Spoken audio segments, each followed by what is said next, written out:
Yeah, hello everybody.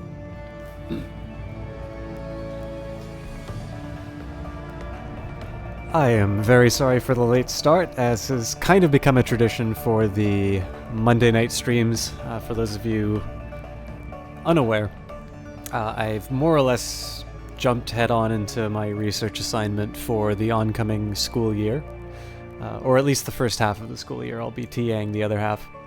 But unfortunately, what that means is I have basically meetings each night, and we plan for them to finish at a certain time. And as probably doesn't come as a surprise to anybody who follows this channel, they go a little bit longer than expected. So I apologize for the later starts as the last few Mondays, but it is going to be the way that I pay the rent. So I suppose we deal with what we can. T. Clark, always good to see you again. I believe you're the first one in, unless there's some people hiding in the background who haven't made themselves known. I certainly don't blame folks for not being here with such a late start. So I normally say that I will end earlier, or not earlier, but basically it being a shorter stream, but that never actually seems to happen. So the one thing I have noticed is that I have broadcast longer than I think I can do good commentary for. So I will try and be a little bit more judicious in terms of the use of my voice and just generally keeping things wrapped up at a time when I think they're appropriate. But especially because I'm starting late, I still want to put on the best show that I can. So let's just jump into Shadowrun Hong Kong, and hopefully I'll remember where we left off. And how have you been, T. Clark?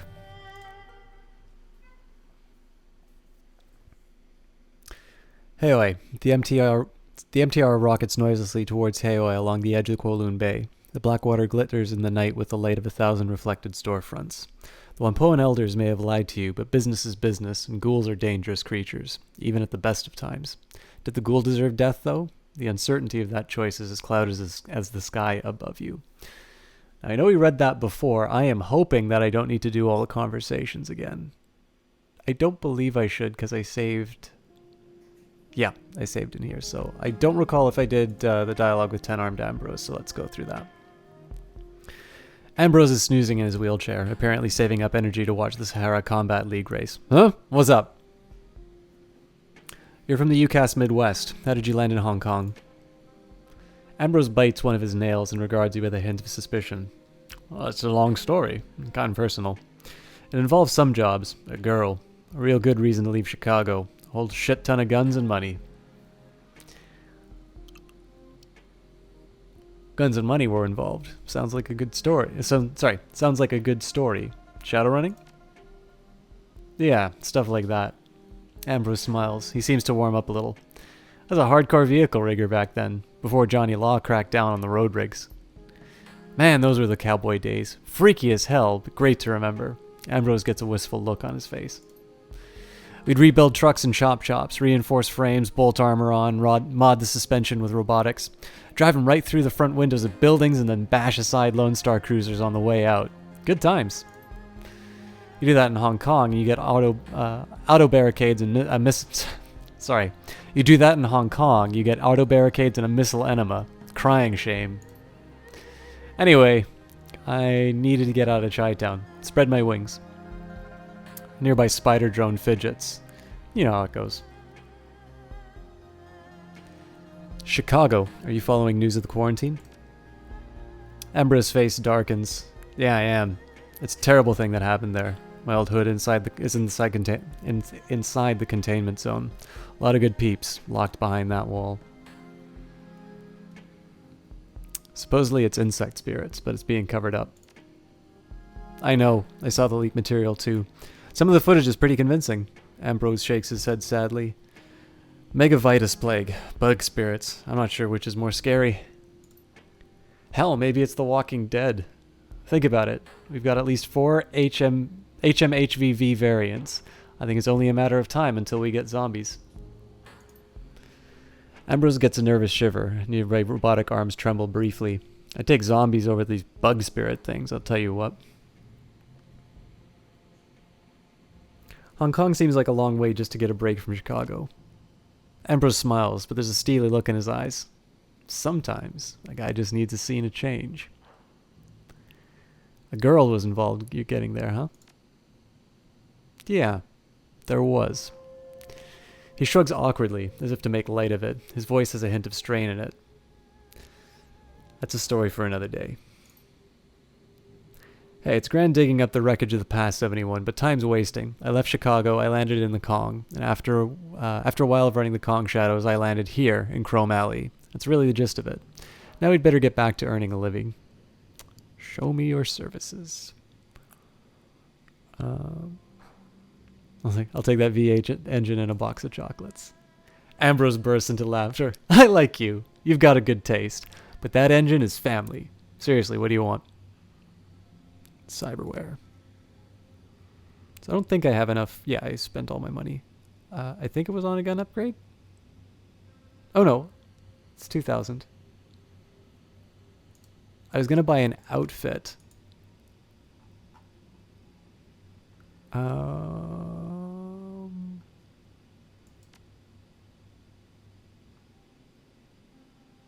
So I could go for left arm Seder Krupp skill wires.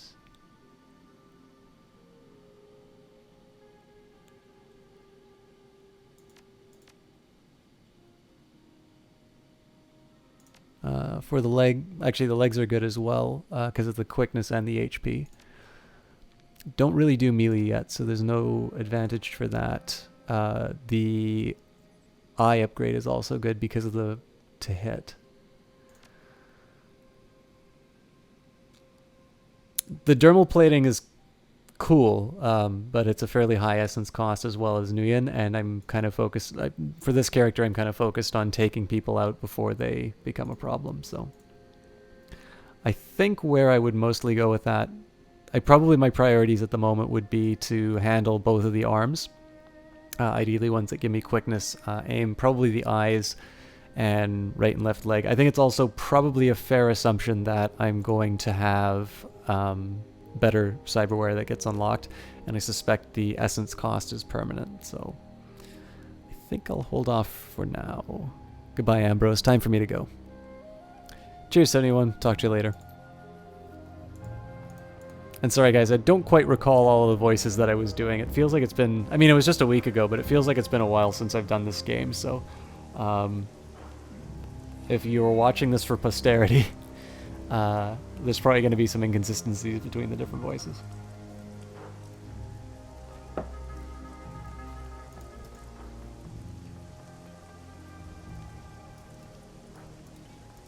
Kite, you are not late at all. We actually just started tonight. I have, for the last couple of weeks, I have been working on the research project that I'm doing for this, this fall. So, like, basically...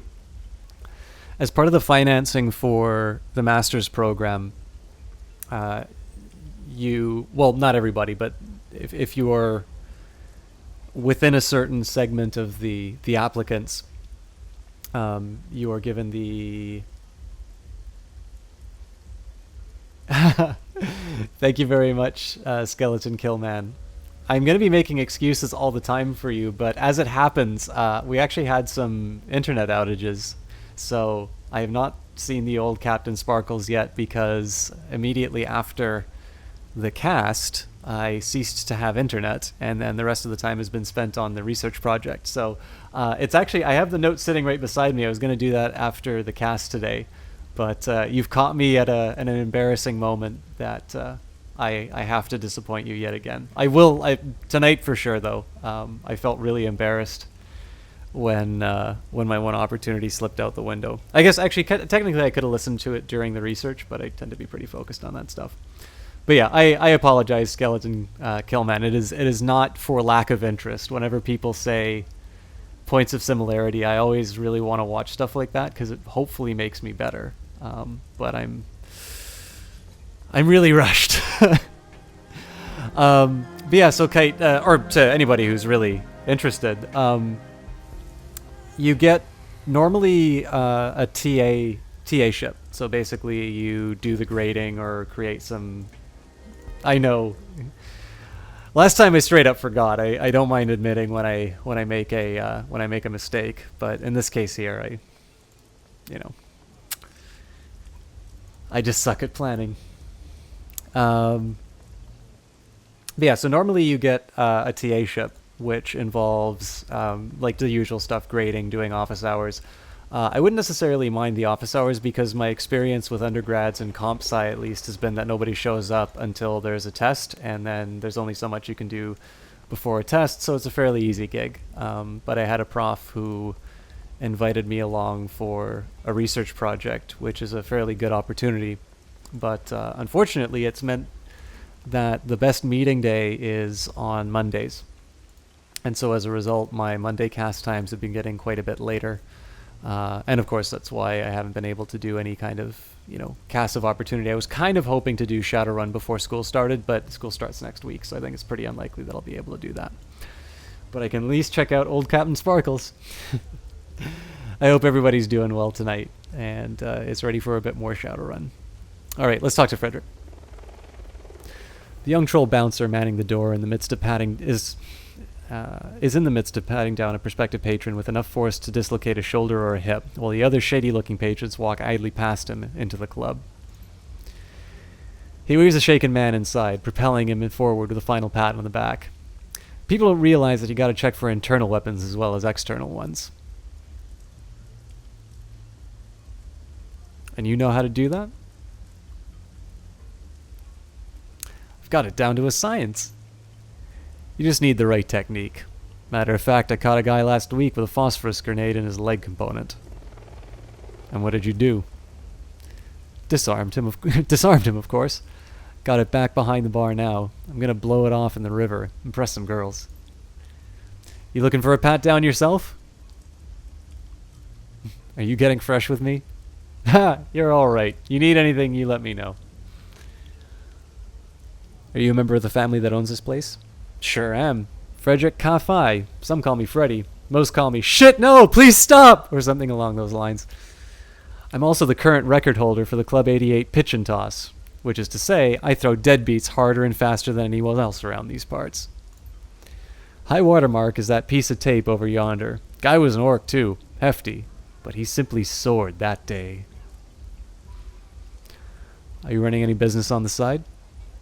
Nah, I may take the occasional payment to look the other way, to look the other way or be in the can when a fight breaks out, but I have enough on my plate that I can't really take on much else. Training, you see. I love what I do, but you gotta work hard to stay in peak condition. I've also got some next steps in mind, so I'm working even harder towards that. Big plans. You just wait and see. I also play the drums. Why are you searching some people and letting others in? This is a private club. There are 3 kinds of people I let in. Members, guests of members, and people who make a good case. The latter 2 get a really good search before they go in the door, unless they're with Kindly Cheng or the Emperor of Japan or something. I don't care if someone has a cyber spur or a holdout pistol or whatever, but we can't have serious weapons on non-members inside. Mall sells some of the big stuff, but she puts electronic trigger locks on her merchandise until they're out of the door, so people don't get any dumb ideas. This is a no assassination safe zone. Serious weapons go into the weapons check unless you're a member. That way, if a big firefight ever breaks out, the members will have the upper hand. We keep the killings very rare. Most happen when some members get all fired up and then decide to settle the score with box cutters or something. So I'm a member now? You work for Kindly, as a Shadowrunner no less. That makes you a member. Remember the rules. No fighting. Unless, it comes down to that and you're ready to skip off the Unless, if it comes down to that and you're ready to skip off the concrete. No killing either. If you've got a legitimate killing business, go do it somewhere else. People come here to have a good time. Got it. Good. I'll leave you be.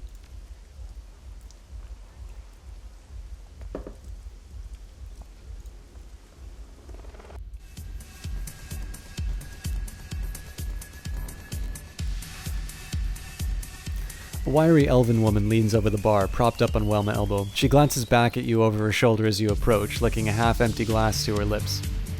The selection here is total crap, but it's cheap. I hope you're not looking for quality, or you're going to be really disappointed.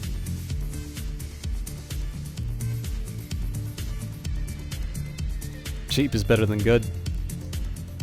Hey, that's a spirit. With an attitude like that, you won't get disappointed very often. She raps a knuckle against her glass.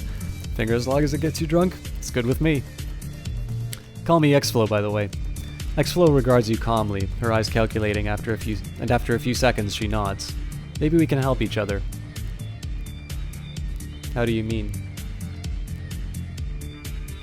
Got good eyes for people in the business, and believe me, you smell like Shadowrunners in Nguyen. Plus everybody here has been talking about Kindly's new hired help. I'm out here for work. You need any backup? I'm available. What's your specialty? I'm what the eggheads call a mystic adept. A kind of a physical adept magician. I throw spells and I can kill with a touch. I'm rarer than unicorns, my friend. X-Flow lifts her glass, draining the last of it. Cheers! Got any good runner stories? Running a hand through her hair, X-Flow leans back. She thinks, yeah, I got a couple. There's this one time I signed on with some mercs in the Eastern Europe. They had a job to do near the Krasnodarsky Krai, lifting some Abkhazian military software. The plan was simple. We'd halo jump from a drone on the Russian side of the border, hike toward the Abkhazan research facility, and blast our way in. The Abkhaz forces were supposed to be Matrix hotshots, but crap in ground combat. Simple, right? The elf shakes her head, eyes rolling. No plan ever survives first contact with the enemy, though. Turns out the the Abkhazan army had contracted out base security to Winter Systems. We started getting cut apart before we even breached the first cordon. Did you have to bug out? The mercs were in pretty dire straits financially. It was a do-or-die situation for them, literally. They owed too many debts and they couldn't deliver. If they couldn't deliver, they'd be killed. So we pushed in. We were down to the 5 of us by the time we got to the main facility. One of the mercs, Vaclav, was a rigger. We were hunkered down in a vehicle bay while the decker did his business, and Vaclav realized one of the APCs hadn't been properly locked down, and it was still gassed up. Came out of that base with 30mm cannon blazing away. Our exit was down the coast. A riverine patrol boat the mercs had on standby. It was some nervous fighting, but we managed to get out. A bit full of holes? Sure, but we survived. That's what counts, eh? Where are you from, anyway? All over, really. Born and raised in Sydney, but ever since I was 15, I've been traveling anywhere there's work. Not a whole lot of opportunities for a street kid whose only skills relate to beating people up. I've lived in Paris, London, Vladivostok, Caracas. Hell, I even spent a year in Johannesburg. But Azania is full of assholes. Your Cantonese is pretty good. I don't hear an accent. X-Flow taps the base of her neck with 2 fingers. It's because it's chipped. My only concession to cyberware. When you move around as much as I do, linguisofts pay for themselves pretty quickly. They're not perfect, but they get the job done. How'd you get into this life? I grew up on the streets, running with gangs. Turns out if you get in enough street fights and have magical potential, things just naturally express themselves. Once that happened, I realized I could change a lot more than the protection rackets that I'd been running. Besides, it's not like I knew how to do anything else. I'd never been to school. I'm sinless. What else am I gonna do? Panhandle for change? Shake down stuffer slacks for beer money? No thanks, mate. I'd rather live fast, hit hard, and burn out. See you later, X-Flow. See ya. You know where to find me if you need me.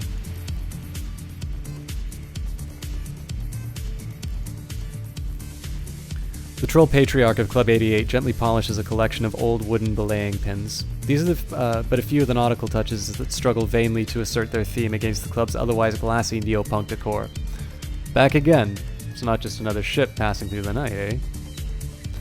You a sailor? Once was, a long time ago. But now I'm forever at port. Sounds like you miss it. Do I not strike you?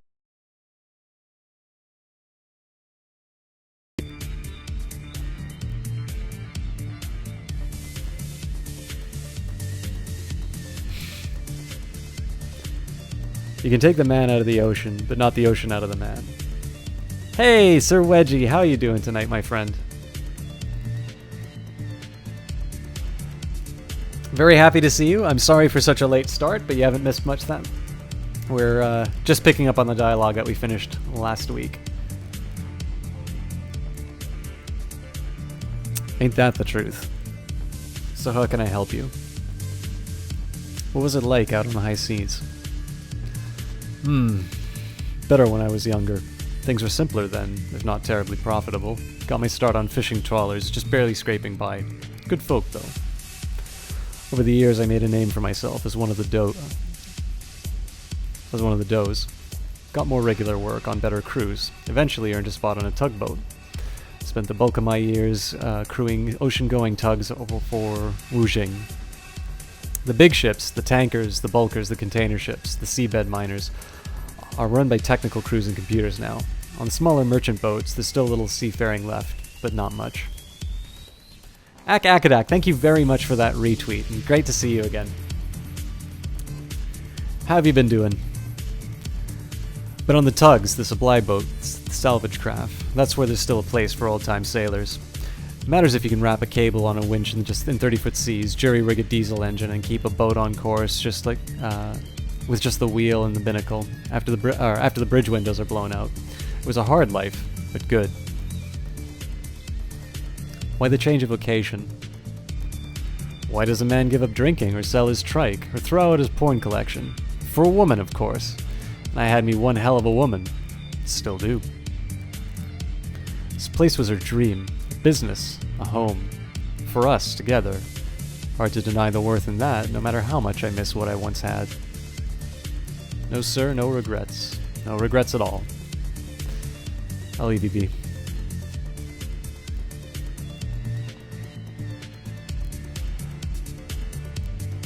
The eldest son of the Kai-Fi family appears to be far less inebriated than before, though he still has a drink clutched in his massive hand. He's parting ways with an uncharacteristically awkward elf who palms something as she goes. Evening, Callum Kai-Fi at your service. We met once before. Have we? I suppose one of us didn't make much of an impression. You're certainly making one now. Here's my impression of a storm drain. What? I don't get that at all.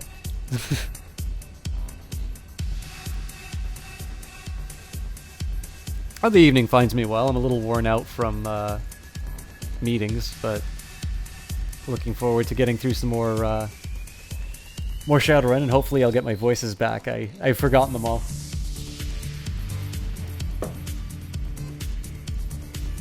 Looking to score? I'd like to know a little more about you. Me? What would you want to know about me? I'm nothing. I sling poison by to the dregs of Haoi. It's not like I ever wanted anything more than this, right? I can see it on your face. You probably see it all over me. What good would an education serve someone like me? Why would I ever consider making something of myself? To go places. Sure, I can fill out a suit like nobody's business. People see a troll in Armani and they see an organ grinder's monkey. Nope, this is the place for me. This is where I belong. How many shots does it take to lay out somebody your size? I'll let you know if it ever happens. I'll leave you be.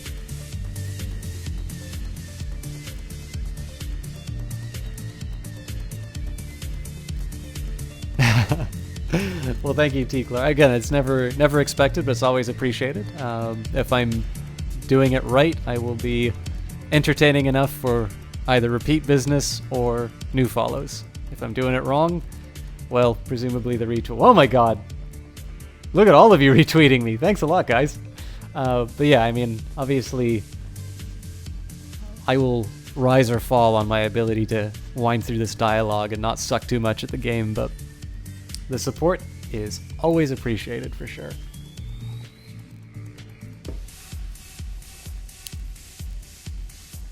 What can I do for you? Tell me a bit more about this place. Club 88? We bought it 10 years ago. Before that, my husband crewed ships for Wujing. He'd been gone for weeks sometimes, months at a time, and I was sick of it. Raising 2 boys on my own? Troll boys? Pah!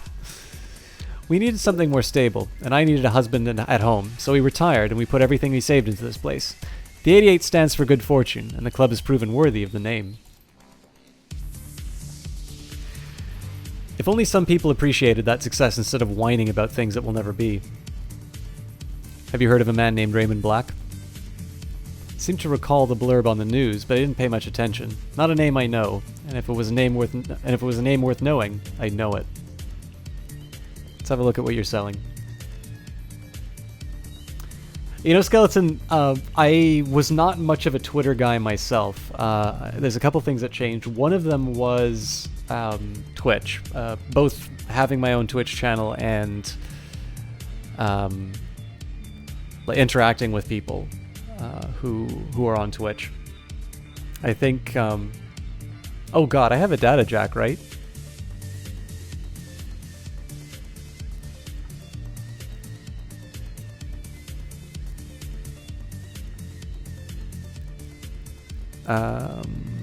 I'm going to assume yes, so I'll go for the high damage smart link version of something.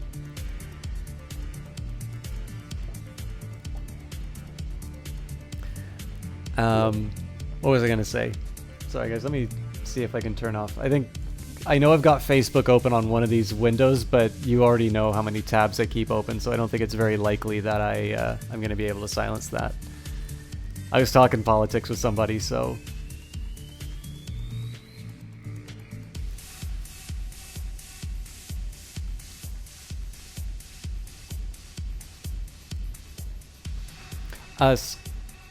Yeah, so sorry, I was talking about Twitter and then I was going to answer your D&D question. So, from basically wanting to follow or otherwise interact with my,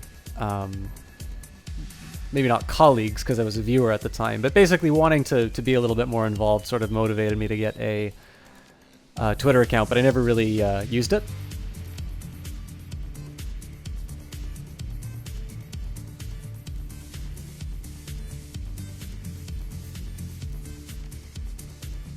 I wanted to sell the AK. And then obviously broadcasting kind of gave me the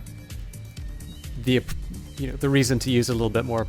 As it happens, Facebook is kind of famously in that state now where everybody's parents are on it. I'm getting really tired of just reading BuzzFeed article after BuzzFeed article from people.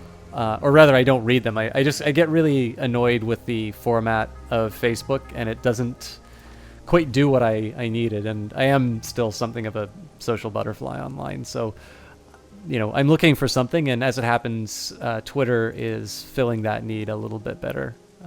But that'll probably change too. So I've gotten a little bit better with the short form, but not. I think you guys know me well enough that I'm not too good at brevity.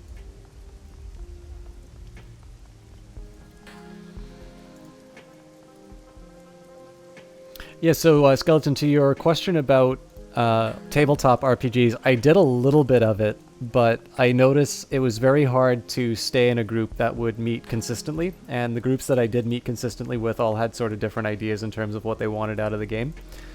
So I own a few tabletop RPG books, and I think they're neat, but I can't really say I have a whole lot of RPG experience. Which is a shame, because I think it'd be really fun to play in a good campaign, but the opportunity's never really presented itself. It's hard. I mean, any kind of gaming and meat space is becoming it's not increasingly costly as far as like the amount of money that you're spending, but if you just think about the idea of like, I need to schedule my time around playing this game, and we all need to figure it out together, and just sort of get everything arranged. Compared to a video game, it's quite a cost. So unfortunately, I think as much as I love online gaming and things like that, I think I'm missing out on the tabletop experience just because it's hard. Time is at a premium, and it's difficult to get everybody lined up.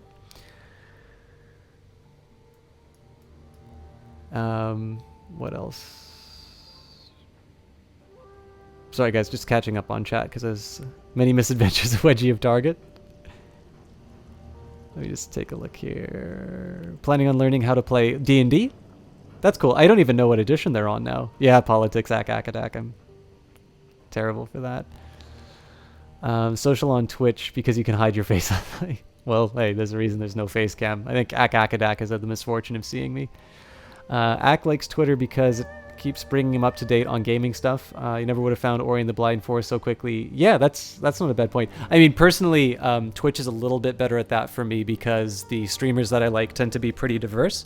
Although that is something that's a really interesting thing to me, is that the people I follow on Twitch wind up taking on all of the risk of my gaming hobby, right? They're the ones who are spending money on these titles to play them. And to actually what Ak was saying about Satellite Rain. So if anybody who follows the blog and the Caves of Qud post, I actually addressed Satellite Rain, which really caught my attention. But what I noticed was where it caught my attention was in a Unity demo reel from a couple of years ago, and it looked great. But if you read all of the early access reviews, it was all, this game looks so good and it's unplayable. So to me, this kind of it's a perverse incentive because you have, all of this time and money that's going into the art assets, which have nothing real. I mean, it's not irrelevant. Like, I think Shadowrun Hong Kong is a really nice visual style, and I think it's an improvement over the previous games, which certainly were not bad to look at themselves. But clearly I am getting more enjoyment out of having, more portraits and these really interesting environments, and the fact that my character changes based on the outfits that he's bought or the cyberware that he's equipped. But let's face it, I am going to be experiencing this game for the story and for the for the gameplay mechanics, which happen to translate the Shadowrun tabletop game fairly well, in my opinion. Well, what I know of it. I mean, I'm not a Shadowrun expert. Wedgie can probably tell us how well it compares to the tabletop game better than I can.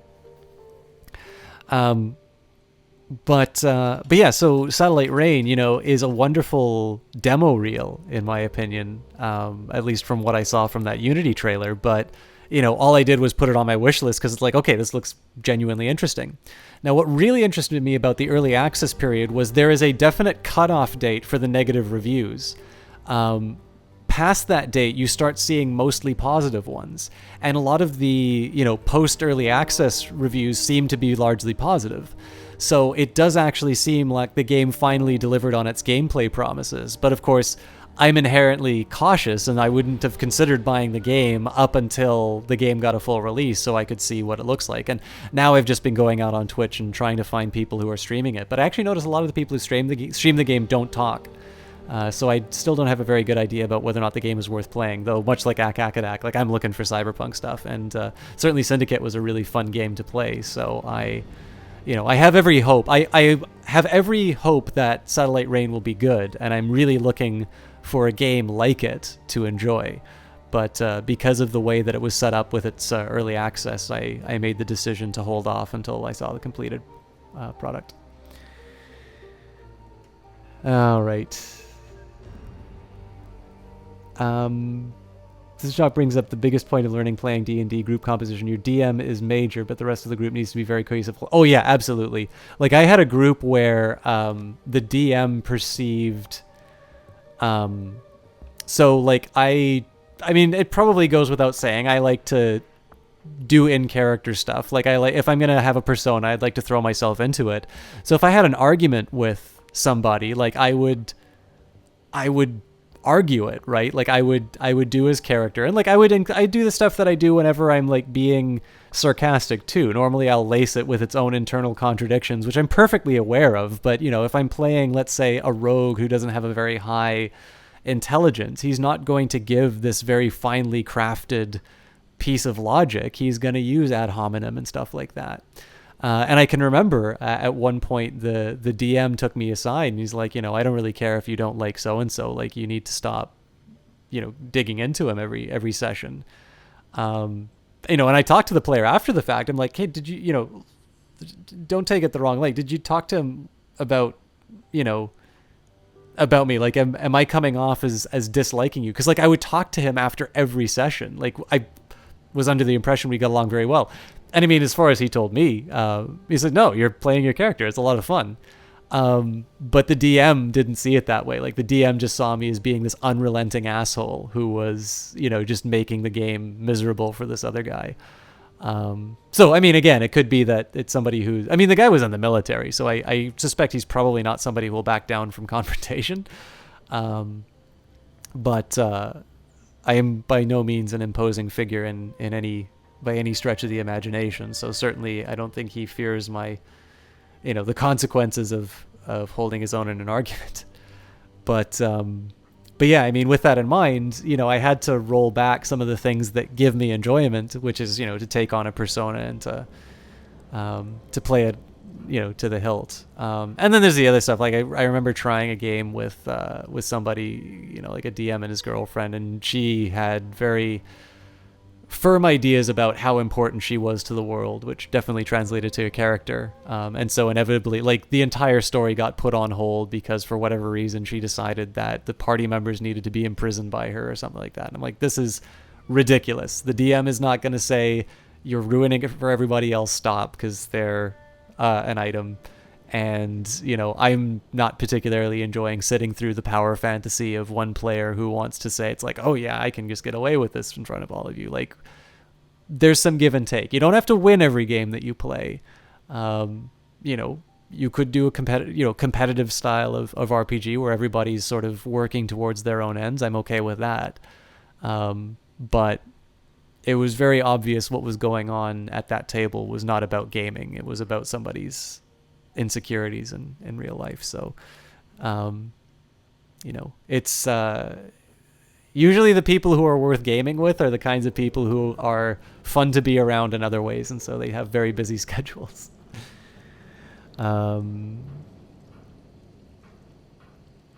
Skeleton Man wanted to try after this guy you watched stream was talking about how he does it often with friends. They use Roll D20 because they're all over there. Oh, that's right. There are digital solutions to this as well too. Should maybe try that one day. T. Clark likes Twitter because it's a riot and a half watching blockheads try to have a debate 104 characters at a time. The nonsense he says is sometimes hilarious. Oh God, please don't check out my Twitter.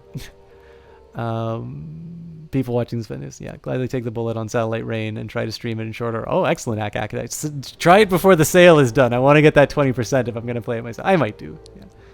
Oh yeah, sure, you play an unrelenting asshole while in character. For that case, that was when I was in high school, and I was a lot nicer in high school. Bad DM is bad. You gotta let the... Yeah. Look up Dex. It's a 2C. I have actually looked up Dex. It looks really interesting as well. I'm always personally scared of exploration and nonlinear gameplay because I am one of the people who wasn't head over heels for Skyrim, although I appreciate it for its technical achievement.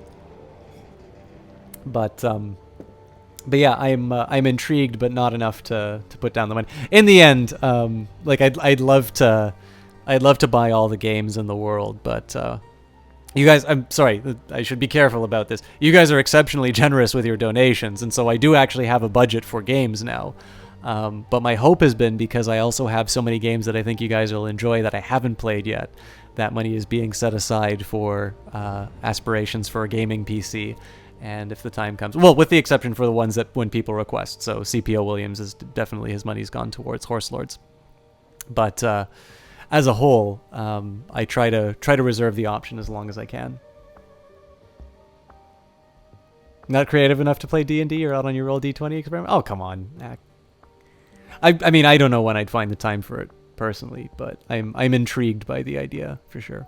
All right. A recording of Isabel pops on the screen. She stares at the camera, her eyes full of intensity. If you're watching this, you've decided to listen to my job offer. That's a good thing. I wasn't convinced that you would.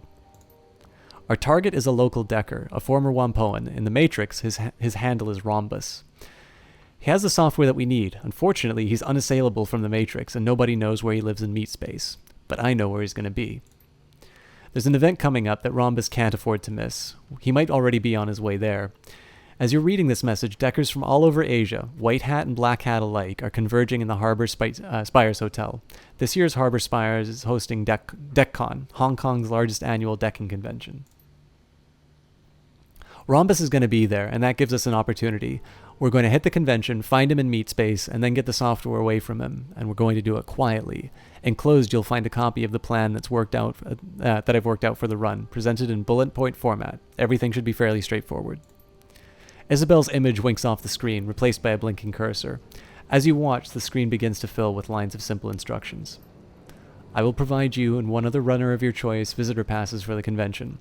I will proceed ahead of you using my own guest badge. I will hide in the women's lavatory on the first floor. You will enter via the kitchen and procure me a uniform for the catering staff. Please be sure that the uniform is size 4. We will rendezvous. I'll change into the uniform and, using it, I will infiltrate the administrative wing on the 6th floor. You will proceed into the convention hall and await further instructions. Using the admin computer, I will identify Rhombus via his guest registration form. Once I have done this, I will alert you via comlink. I will upgrade your badge to VIP status, granting you access to the VIP wing of the hotel. You'll tell Rhombus that he's been granted VIP status and offer to escort him to a complimentary hotel room. You will escort him to a room that I designate and hold him there. I will jack out of the Matrix and make my way to the admin wing to your room. We will intimidate Rhombus, beat the tar out of him until he gives us the software. We will tie and gag Rhombus and stuff him into a storage closet. We will not be gentle. It's okay if he starts crying. Actually, please prioritize this. I want to see tears. Software in tow, we will make our escape. The glowing text fades, and Isabel winks back onto the screen.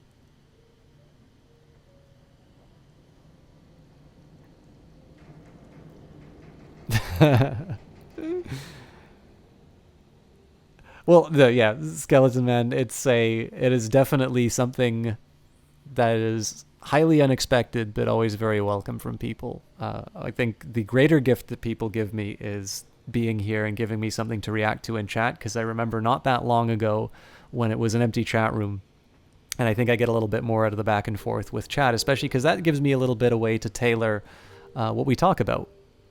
But with that in mind, I also need to acknowledge when people have given it. And as Zach said, like, a gaming PC is a worthwhile investment. And personally, nicely done, Mr. Pornstar, and welcome. It's great to see you again. I think one of the big things for me about the gaming PC is, when you think about it, like, it's a very costly investment. But what that does is it allows me access to a wider range of streaming tools. So obviously the PC version of OBS is more developed than the Mac version, and that's going to be that way for a while. I'm able to retain all of the features of the stream that I like, which are, of course, my personal qualities, my voice. My microphone is compatible with anything that has a USB port.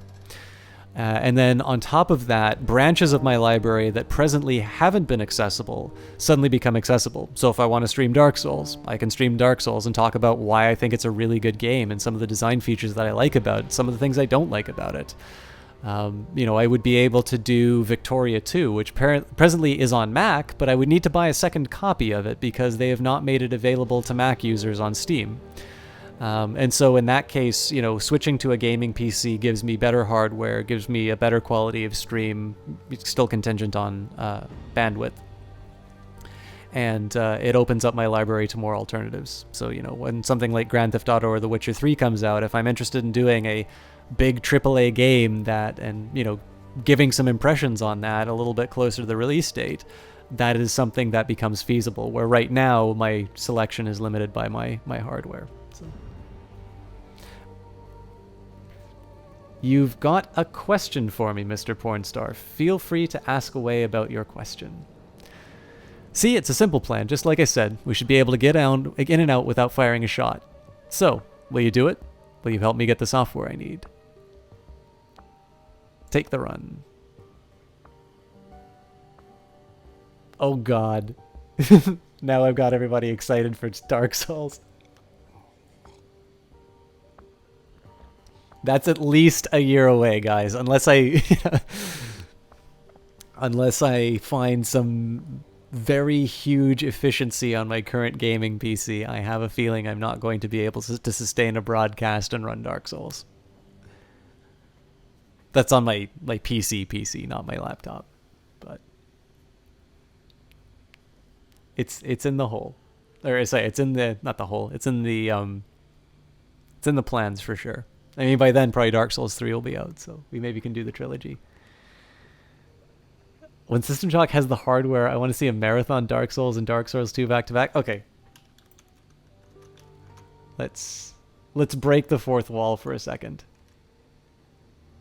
Do you know where you could get a cheap laptop for just school stuff? It doesn't have to be anything special and literally something that works.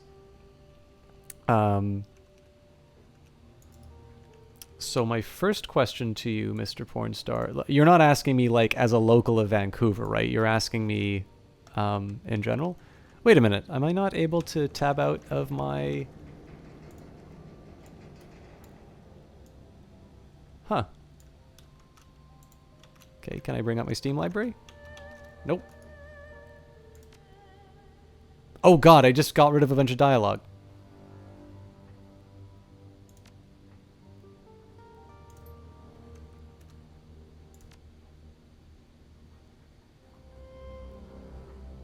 Okay, I'm gonna have to... I'm assuming I didn't miss anything critical. Crisis streams confirmed, guys. 4K 60 FPS. I don't know what kind of resources you think I have, friends, but I hope I do not disappoint. Oh, Mr. Pornstar, the computers that I have bought most recently have been Apple machines, so there's only one place I can go for that. So far as websites, I mean, laptops are difficult. I was going to say, if you're looking to build a PC, I really like the website Logical Increments. Probably the best thing you could do is, like, I don't know a direct resource for buying laptops myself. The best thing you could do would be to check manufacturers that you're interested in. So I know Lenovo usually has, like, a lot of sales that they put on directly on their website. Check the usual suspects like Amazon and NC. Is NCIX a Canadian company, or is that also an American one? In any case, the usual suspects of like Best Buy and stuff like that, just to get a general idea in terms of prices. And the best thing that I can advise for a school computer, because this is generally how I go about buying hardware for myself, is that I define it by a function.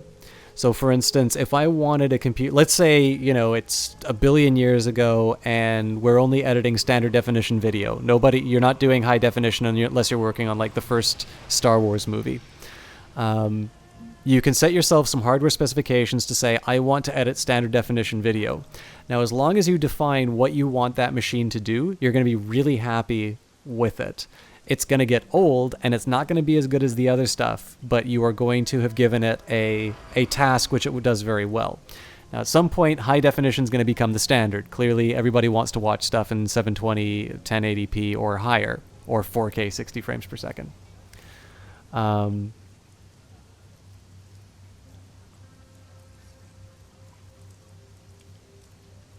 Yeah, so like in that case, Mr. Pornstar, what you're looking for stuff is like netbooks, Chromebooks. You may consider a tablet, though personally I don't like them for writing on that much.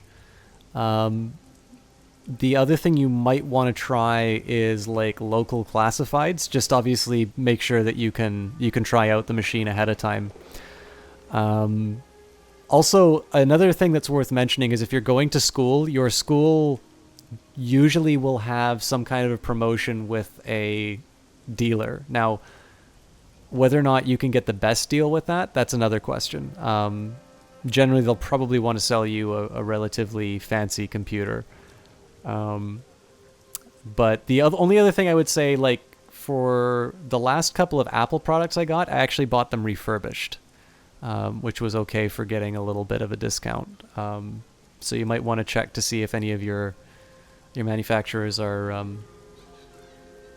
worthwhile. But honestly, if you're just looking to write something, look for stuff like netbooks and Chromebooks, because they're not going to play Civilization, right? Like, you're not going to be able to do a lot of gaming on them. But if you just want to put words to paper, you're looking for something that's small, light, and that's basically not going to make you, one, not tired to carry around, and two, you're not going to like hunch over and squint and stuff like that. So, cloud books.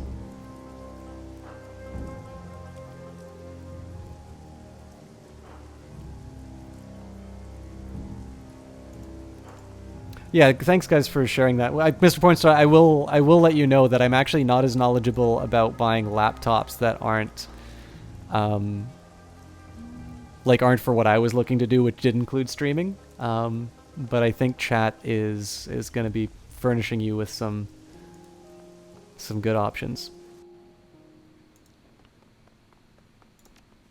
I wonder if I can find... Oh, hang on. I'm going to get some rest before I go on this mission. Sorry guys, I've been meandering a little bit while I do dialogue. By the way, I don't think it's a loss if somebody didn't include a caps lock key. I have no use for it personally. I just hold down the shift key if I want to type in all caps. Let me just double check that there's nothing else in the computer. Oh, hang on. Maybe I can redo... Nope.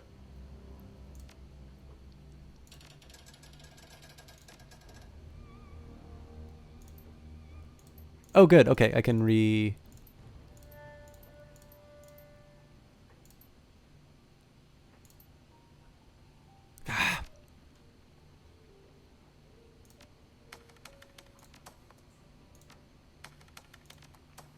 Okay, well, I'll just have to forever wonder what Isabel said to me.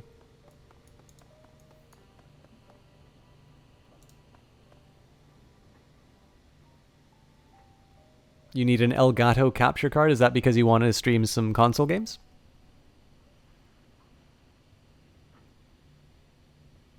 Yeah, I hear you on that, Mr. Pornstar. One thing I will say is I have like a 2-hour commute to go to my own campus.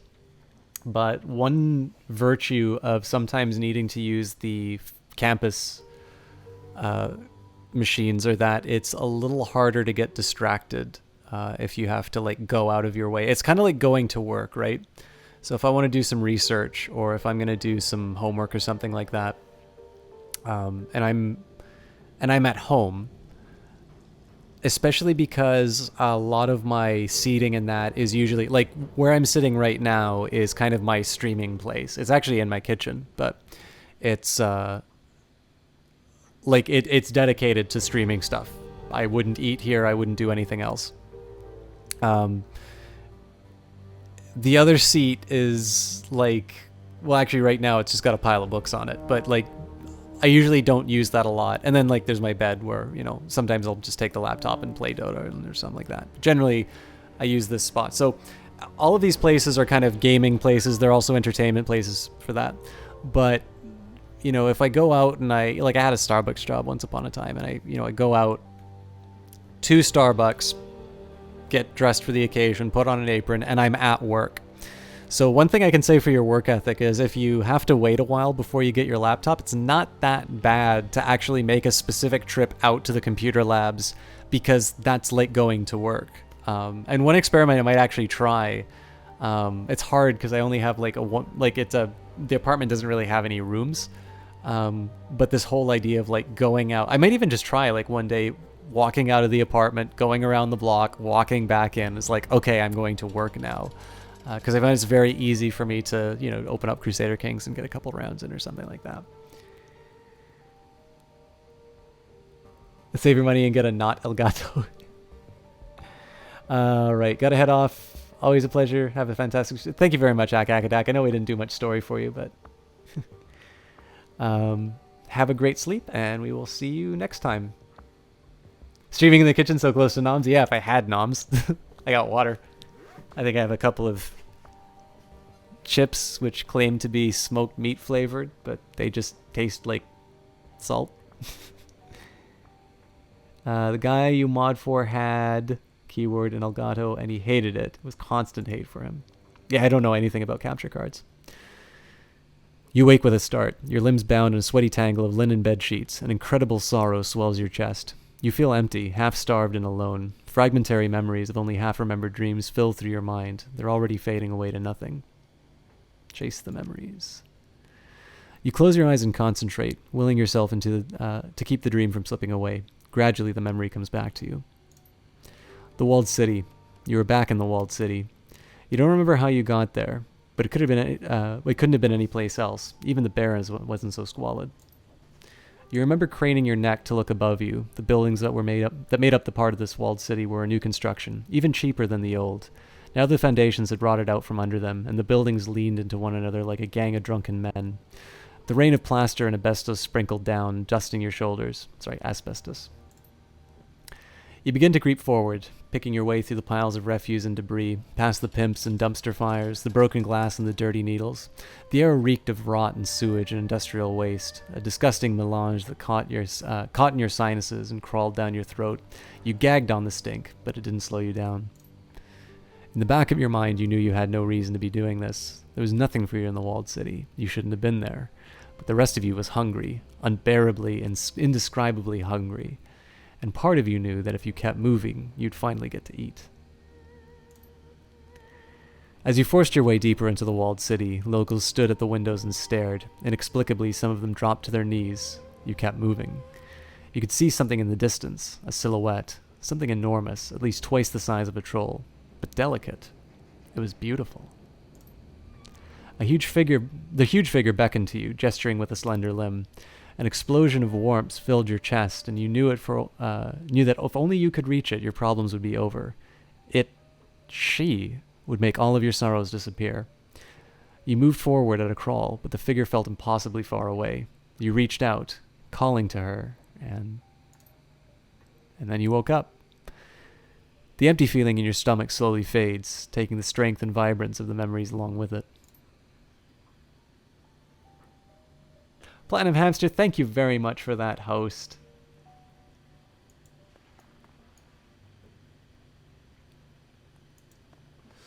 Skeleton Killman, I'm afraid I have no recommendations for capturing solutions. That would be something I would need to learn myself if I got into consoles. I should mention we got a couple of Team Panda members in the house right now, Kite260 and Platinum Hamster. Platinum Hamster is on a bit of a regrettable hiatus at the moment. I hope things are going well for you, my friend, because you are certainly deserving of much better than life has been giving you at the moment. But looking forward to that chance when I get looking forward to the time when I get to see you stream again. I believe... you know what? We'll skip Kindly Chen's friend for a minute.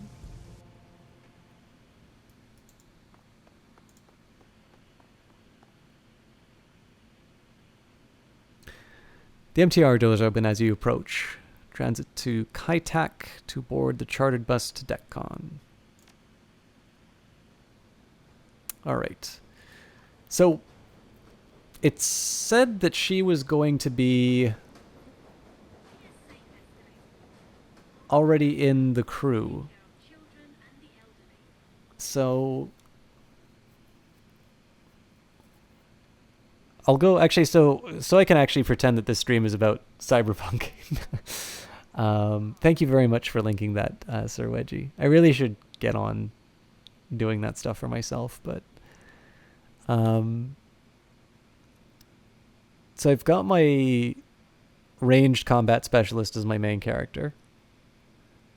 I'm going to assume that Isabel is with the crew already. I could go for Gaiku, who is melee.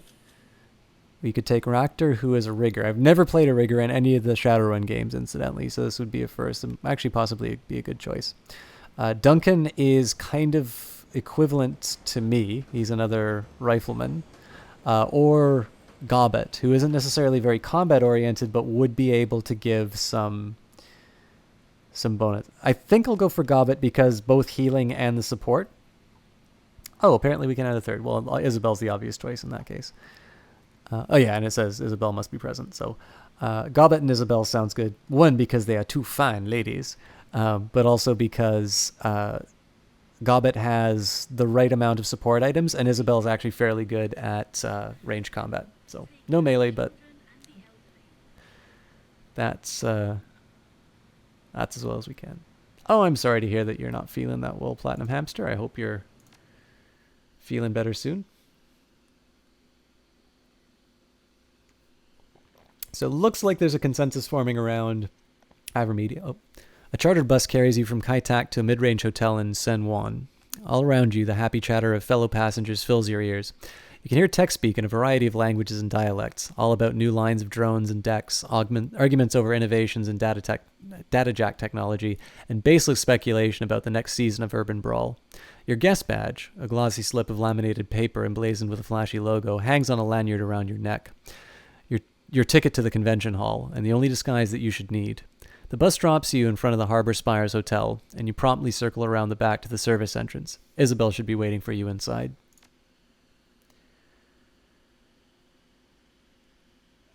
So T-Collectors and Streamer will you know that you've seen secondhand watching the guy you mod for. Your best bet when you see someone who streams a lot of console games, send them a PM and respectfully ask them their opinions and recommendations. They all use Elgato. Yeah.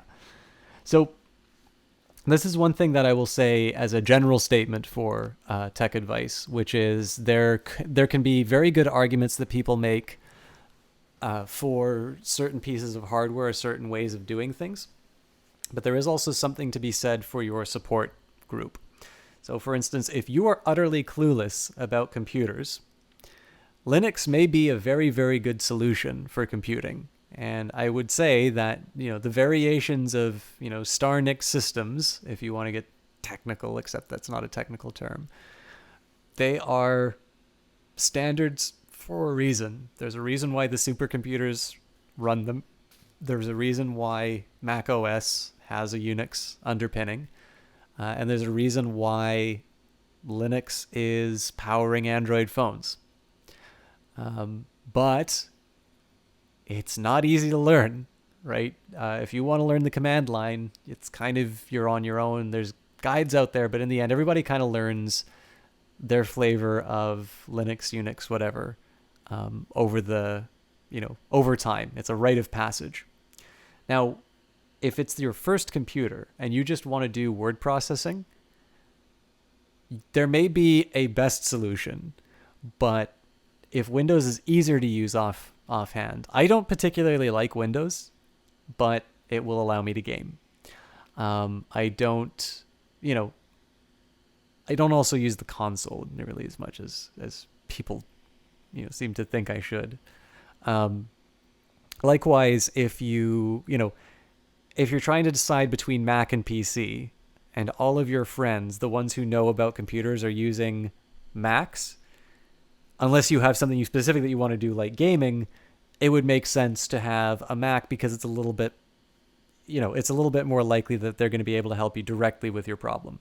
Same deal. If you really, really like all those Apple commercials and you think that the computers look really cool, well, all well and good, but just keep in mind that if you want to ask somebody for help, PC users aren't necessarily going to be able to help you that much in terms of it. So if everybody that you know, like if your social network knows about Elgato and they're in a position to help you work with that card, then it might make a little bit more sense than Avermedia, unless Avermedia is just so hands down better that it's, a child could use it. But for my part, like I don't even know where to begin with it. I mean, I'm streaming on a laptop. I couldn't put a capture card in this thing if I wanted to. But that's the one general thing I'll say for hardware advice is that it's not immaterial to consider the kind of help that you'll be getting from people. Now, we live in the age of the internet. Like generally, you can find most stuff that you're looking for online. But if everybody is using one solution, then chances are you're going to have some more ready samples of solutions.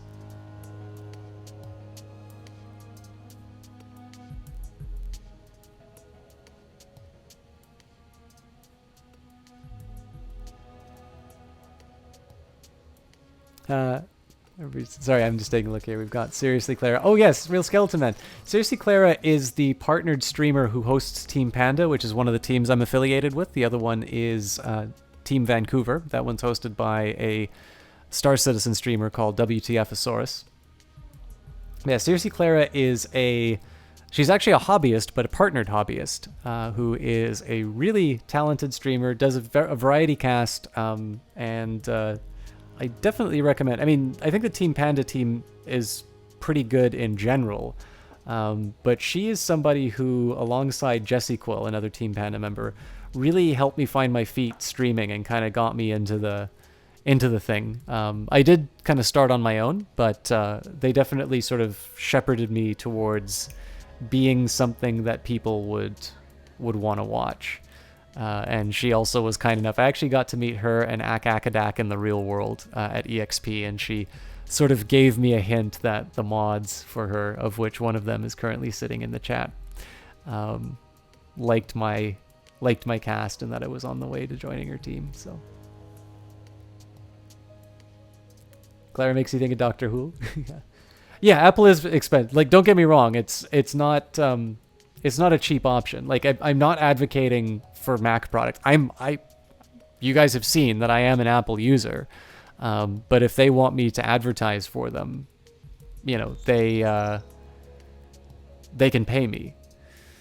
But the point that I'm making with that is it doesn't necessarily matter if it's a Mac or a PC, so much as if you feel that you're going to need to rely on that network of experts, then considering what they are using is a little bit more valuable. So even if people tell you that Elgatos are really, really hard to use, if you feel that the Elgato users that you know are going to be able to navigate you through your problems, it might actually be the better call because they have already dealt with those problems. Or it could actually be the hardest card in the world to use, and that even if somebody knows how to use it, it's not going to work for your computer. Again, I don't know about these things, but that was where I was going with that.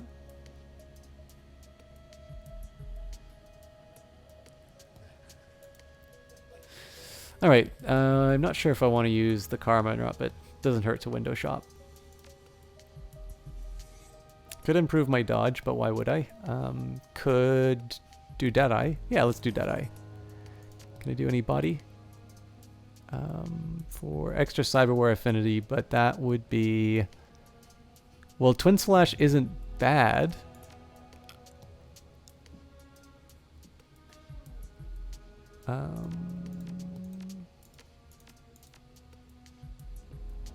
I think we'll just hang on to our points. The service entrance to the Harbor Spires Hotel looks like any other. Scuffed walls coated in ship paint. A floor of well-worn hardwood. A time card reader hanging from the wall just with a slight tilt. Nothing about the dingy utilitarian confines of the rooms that you're in hints at the elegance of the fine decor of the hotel beyond. Chalk is all right too. Yeah. The thing that amused me the most, like Wedgie's, as you guys said, he's a super mod. I've never seen anybody who is more kind of part, like, to me, Wedgie is very much a part of Clara's stream. Like, he is one of the reasons why I continue to go to Seriously Clara's channel. But what really amuses me is, and I mean, it works to my benefit, right? Because I can do stuff as a mod and I don't need to worry about the consequences for it.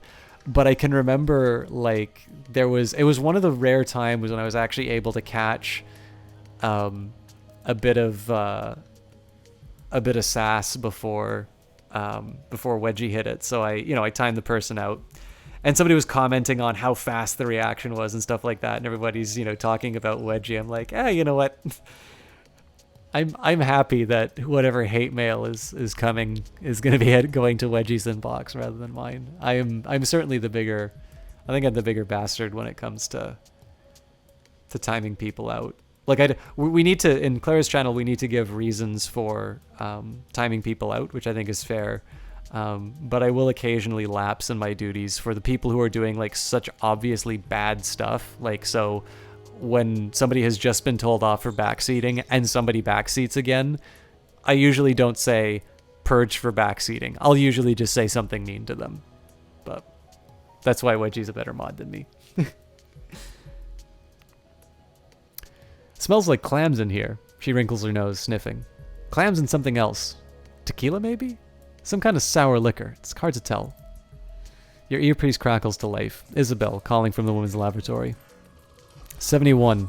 A burst of static fills your ear, obliterating Isabel's voice. A second later, she cuts back in. You in position? Yeah, I'm here. You're kind of breaking up, though. Yeah, I know. More white noise. Connection here is crap. The calls keep coming up. This is way too long to say to somebody over a broken mic. I could barely hear you there. Yeah, hang on. Try to boost the sig... The sound cuts out entirely for a good 5 seconds. When Isabel's voice comes back, it's half again as loud as it was before. There, that's better. What a pain in the ass this is.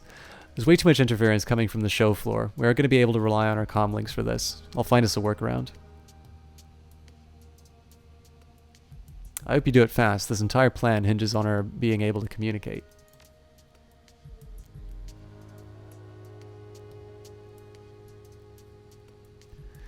Like I said, I'll find a workaround. For now, let's concentrate on the task at hand. The catering staff should all be in the kitchen, hauling trays of steamed clams and aperitifs out to the convention hall floor. Called it. Isabel plows ahead, ignoring the interruption. I'm gonna need you to find a way to get me one of their uniforms, one that will fit someone my size. What if there aren't any that'll fit you? There will be. Hotel guidelines require the catering company to have uniforms suitable for all metatypes on hand for major events. It's a contingency thing, just in case they need to bring in temp workers on short notice. By the way, this is a fantastic little insight to the world of Cyberpunk. So if you think about it, right, what is the reason why you would have multiple sizes of uniforms in stock in the modern age? It would be to fit... I don't know if it's legislation, but like it would be to make sure that you're meeting workplace requirements, right? If there was a difference between male and female uniforms and you stock no female uniforms, that's a very clear signal that you have no intention of hiring women, and that certainly is against the law. So here we're dealing with very literal different races, and ones that actually have different physical needs, right? You have trolls, you have dwarves. And what is the reason why you need to have uniforms for metatypes? It's not for civil rights legislation. It's entirely because you don't want to be in a situation where you don't have enough help because you didn't stock enough uniforms. It's little touches like that. Like, again, nobody needs to just come out and say it explicitly like I did, but I really like, this is all throughout the game, little touches like this that give you an insight into what the priorities of the world are. And in this case, there's a cost-benefit analysis that you lose more business for not being prepared for the eventuality that you have to hire a troll than for the situation where, you know, you have all elves and humans as your service staff. Never smelled clams. Is that a good smell or a bad smell? I avoid seafood at all. Oh, seafood's wonderful, Sir Wedgie. But then I live on the coast, so. All right. I'm on it. Good. Oh, and 71. We aren't going loud yet. Got it. Whatever you do, don't start shooting. We can't afford to send Rhombus running before we can get him cornered. Right. No shooting until we get Rhombus. Got it.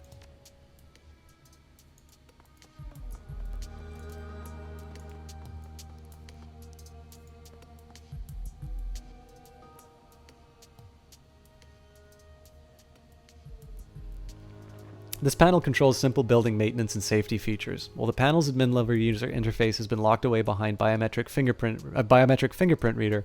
A skilled decker could easily bypass such a restriction. View the archived work manifest logs. Hong, millions. The damn sprinkler went off again. The entire kitchen was flooded, and Chef Bun quit. We're going to have to go with third-party caterers for the big event this weekend, because we sure as hell can't steam a few thousand clams without any kitchen staff. Walk away.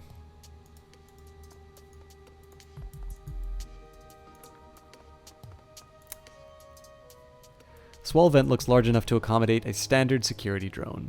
Back away. So in that case, the rigger would have been a good choice here. Paula Tacos, thank you very much for that host. If you're in chat, feel free to let yourself be known. The Harbor Spire's kitchens are a whirlwind of activity. Attractive 20-somethings in white catering uniforms dash in and out of the room, their arms laden with heaping trays of steaming shellfish. One man stands amidst the chaos, the eye of the storm. His white coat is at least half again whiter than those of his subordinates, and his collar is starched as stiff as a board. The floor manager notices you, and his eyes narrow. He stalks towards you, practically frothing at the mouth. You can't help but notice the embroidered corporate logo on his lapel. Pastry magic and more. Fine catering. The image is completed by a stylized rendering of what appears to be a frolicking kitten standing astride a pair of shooting stars. You! What are you doing in my kitchen? He glances at your chest, sees the visitor badge hanging from a lanyard that Isabel gave you dangling around your neck. Convention goers are not allowed beyond the show floor.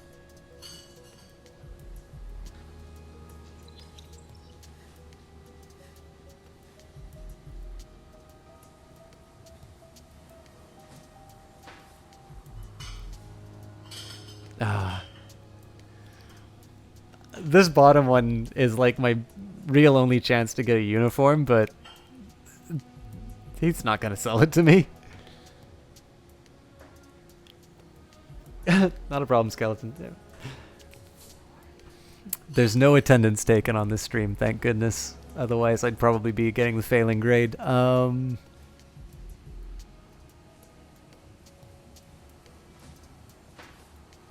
Let's try it. I like your uniform. Could I buy one for my daughter? He stares at you. You want to buy one of our uniforms?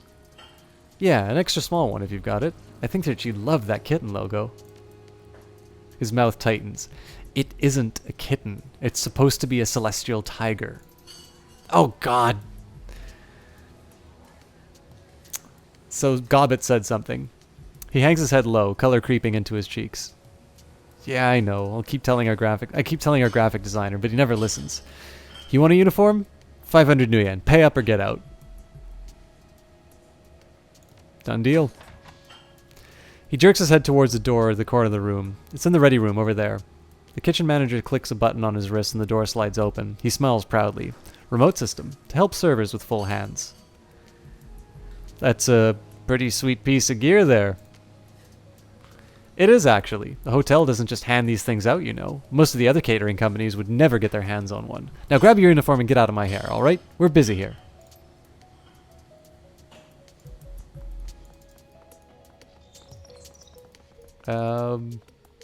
Where's this maintenance thing?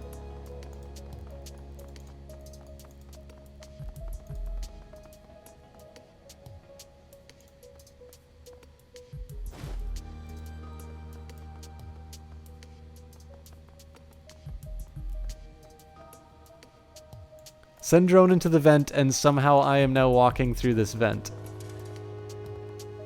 So I actually could have gotten away without spending the nuyen. I have a feeling this game is not quite in a finished state.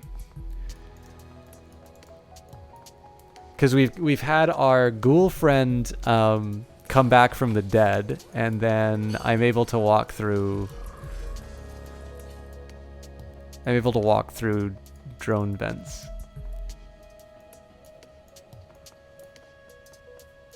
What was some kind of Better Twitch TV command? Oh, you mean the dialogue, sorry. Shady man. A sketchy-looking man in a long, shabby coat stands in the middle of the bathroom floor, teetering on his feet. He blinks at you through red-rimmed eyes crusted over with sleep. Hey there, are you... He checks the screen of his PDA. The Imperator? Because if you are, I got your stuff. Yep, that's me. Great. He lifts an overstuffed plastic shopping bag. Here, you want to see the whole stock? Or do you just want to buy the items that we discussed? Let me see your full stock.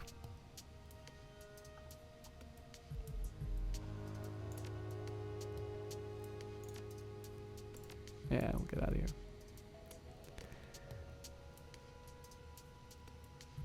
Just give me what we agreed on, I guess. Alright, I gotta warn you though. HyperX ain't cheap. He extends the bag and opens it wide. Down at the bottom, buried beneath under a mountain of loose pills, is a shiny plastic bottle. It's the bottle. You're gonna have to fish it out if you want it, and be careful. I think there's a few loose needles in there. On second thought, never mind. What? Why not? Fine, doesn't matter. Someone else will buy. Someone always does. I'll get lost.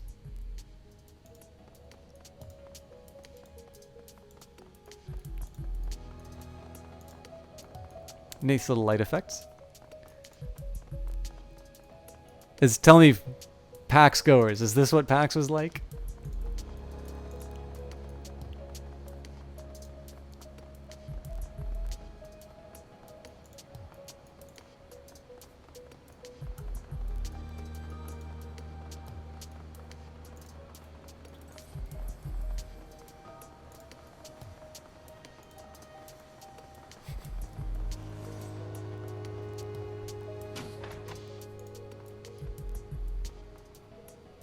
You enter the women's restroom to find Isabel waiting impatiently for you. Her guest badge dangles from the lanyard at a canted angle, and the clumped ropes of her hair look frizzled. At the sight of you, she steps forward. You're here. Good. I got tired of hanging out in the ladies' room. You have the uniform? Hand it to her. There you go. She eyes the embroidery of the logo, nodding. Good. Good. This'll work. Alright, I'm going to change into this thing and hightail it to the employees-only door on the far side of the convention hall. They'll let me in even without a badge. They'll just figure that some guy, rich guy wants a drink. Where's the VIP area? On the other side of the convention floor. I'll have to cross the show floor to do it, but that should be safe enough. Nobody pays attention to the catering staff at these things. Oh, thank you, Skeleton Killman. Gobbit perks up. I do! She scowls. Nobody who isn't preoccupied with stuffing her face pays attention to the catering staff. She nods sagely. That's fair. So I'll make my way across, pass through the door, and take the elevator up to the admin wing on the 6th floor. All that you need to do is take your position and wait for my instructions without raising the alarm. Pretty simple stuff. Should be foolproof, assuming that you don't screw anything up. Do you have any questions?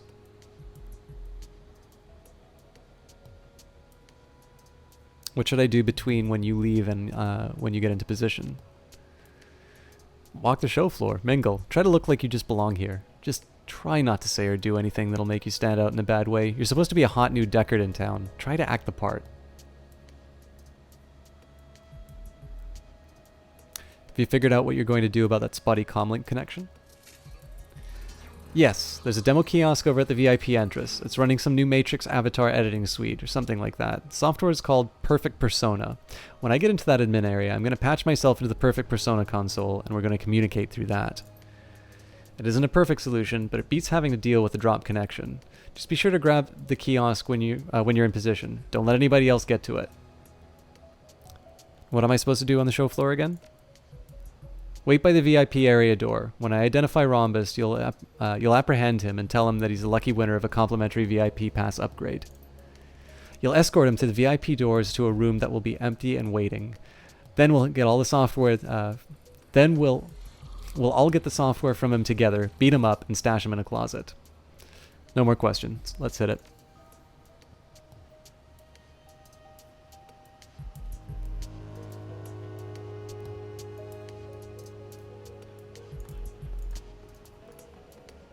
Blend in and explore the convention floor. Am I blending yet? Hey, I'm a new Deckard! Have you guys seen this cool new Matrix thing I can do? I'm a Deckard! Hey, I'm a Deckard. Do you deck too?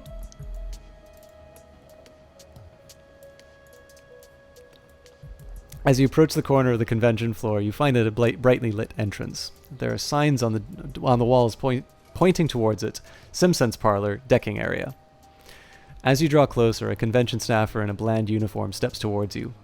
Sorry to say, but we're a bit crammed right now. If you hang tight, we should be able to squeeze you in soon. There's maybe half an hour wait.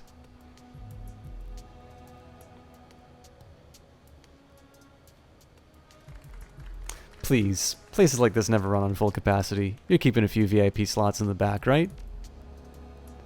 We're full up. I don't know how else to say it. You need to wait like everyone else.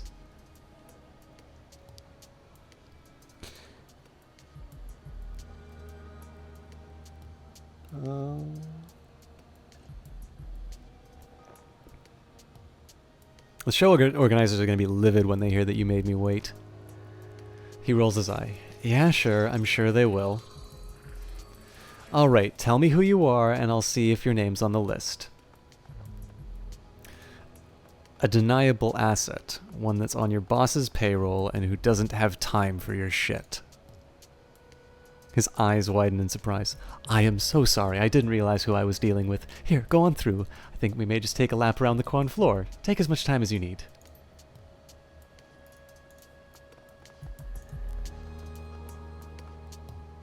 Oh god, so many opportunities to pickpocket.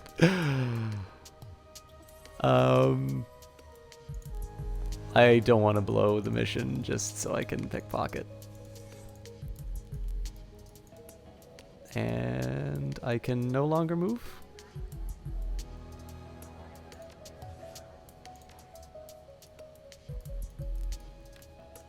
Game, please.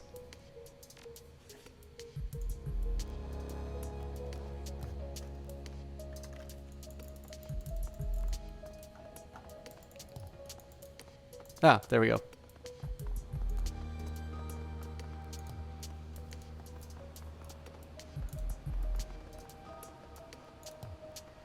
Rack of high-capacity stick memory devices. Patent pending.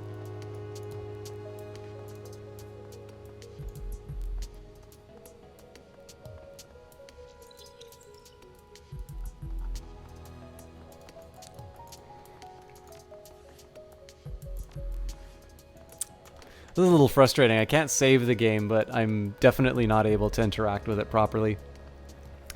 A pot-bellied troll with 2 days' worth of mangy stubble smiles and turns to face you. The chrome of his data jack shimmers wetly in the light, but his cyberdeck is conspicuously absent. Hey, what's going on? His badge hangs low on his lanyard. You catch a glimpse of his decking handle, Headspace. Strange to see someone at a deck con without a cyberdeck. He snickers. You could say the same about you. Where's your deck, man? I don't have one. I'm here to cover the event for the Shadowland BBS. His eyes go wide. Really? That's pretty whiz. Are you interviewing people? Because I can tell you all about the hotness in decking technology. No thanks. He taps the temple with a thick fingernail. I'm talking about what you got right up here. The Cranium of Gadejak. It's a perfect fusion of next-level deck and bleeding-edge hardware. He continues without waiting for a response. It's the apex of modern decking technology. Miniaturized, compact, easy to sneak into the most sensitive locations. I don't need to lug a great big external deck around with me anymore. It's a night and day difference between this and my old Fairlight Excalibur friend. Night and day. Why get a deck installed into your head? Why wouldn't I? It's compact, it's versatile, it's fast and powerful. With this sweet baby, I can deck wherever I go, whenever I want, without having to lug something the size of an electronic keyboard around with me. It's the best of all worlds, I'm telling you. You gotta get one for yourself. Isabel's voice crackles through your Kong link. This guy is an idiot. Cranial cyber decks are a terrible idea for more reasons than I can count. Deckers swap their gear every couple of months. You want someone monkeying around in your brain that often? I'll make it easy for you. You don't! The troll continues, blissfully unaware of Isabel's interruption. So, have I sold you on a head deck of your own yet? Come on, you know we want what I have.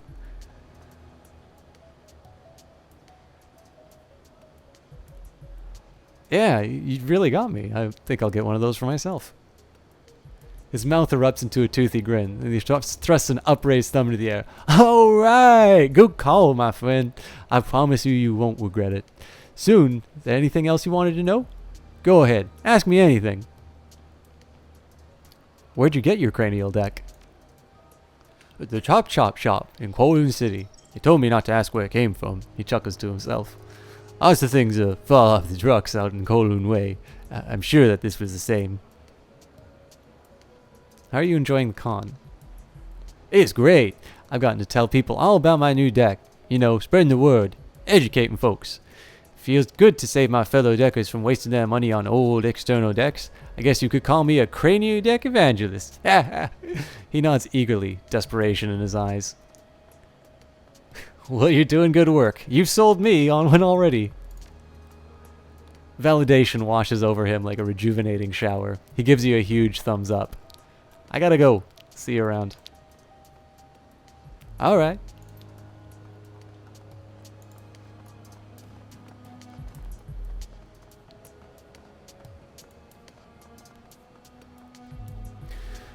The man standing at the Aztechnology demo station looks strangely out of place at a Decker convention. He isn't carrying a cyber deck, and you can't see any sign of cyberware on his person, not even a data jack.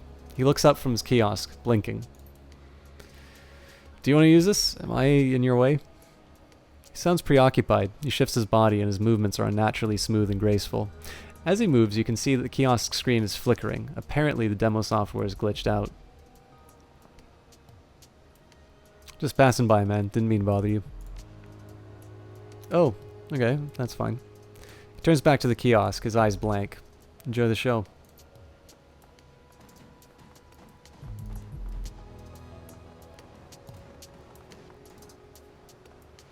Judging by the patches sewn onto this bomber jacket, this elf is from the NAN Council Island.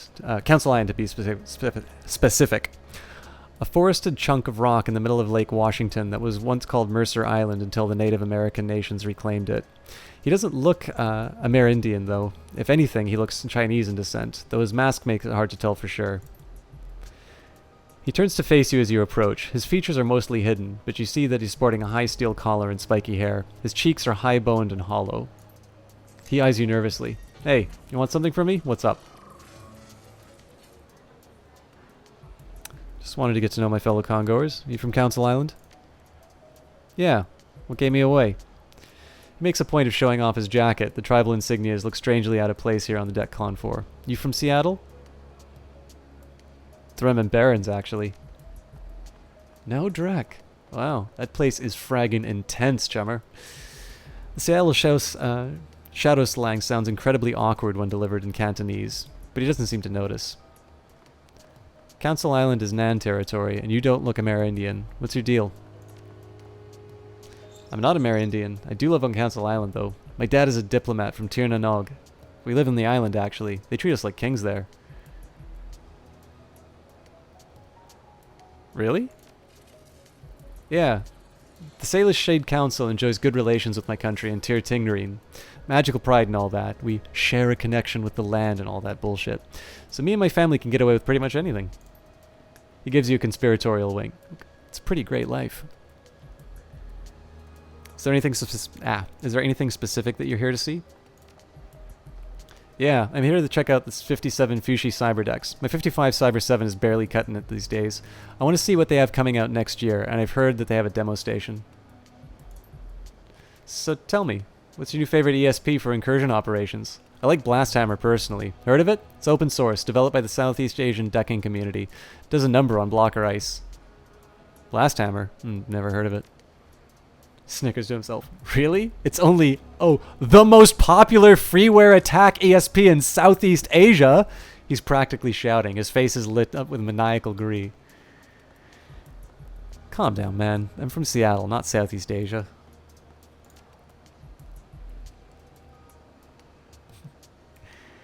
Have a great one, Skeleton Kill Man. Looking forward to seeing you again. Thanks for stopping by, as always. Yeah, well, you'd better get with it if you want to survive out here. He leers at you, his expression all smugness and superiority. I mean, just saying. Gotta go, sorry. Yeah, see ya.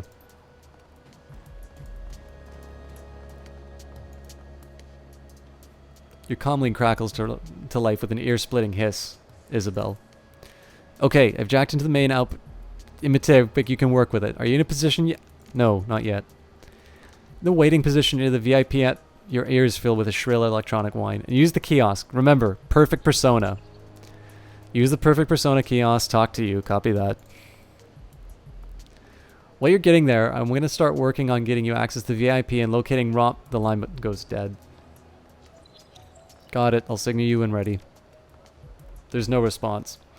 Whether Isabel could hear you or not remains a mystery. If you want to look around the show floor anymore, we should probably do it before we hit up that kiosk. I know Iz. As soon as we call her back, she's going to want to be hyper-focused on the job. No more time to socialize or line up for the noodle extrude. We'll look around a bit more before we hit the kiosk.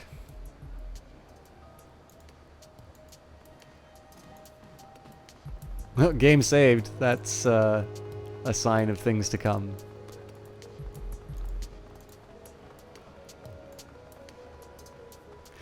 A display devoted to a third-party cooling system for terminals and cyberdecks.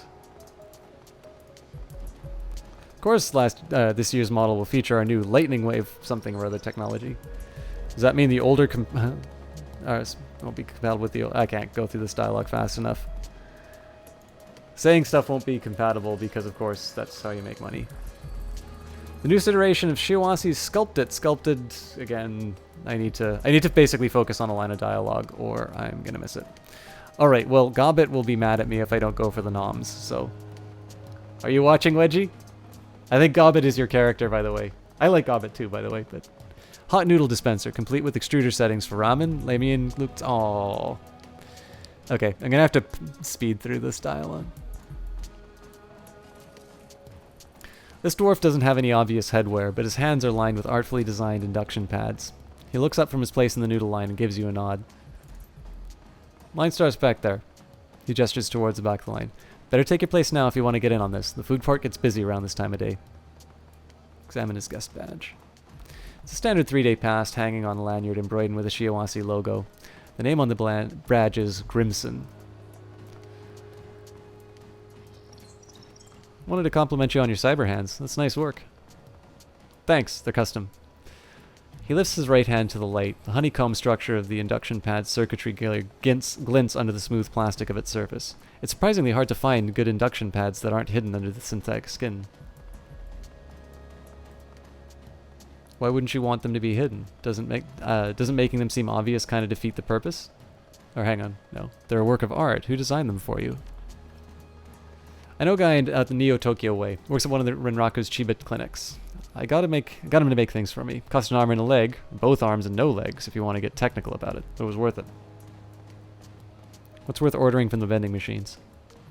He chuckles. Nothing. But getting a bowl from the noodle extruder at DECCON is tradition. You just do it, whether you want to or not.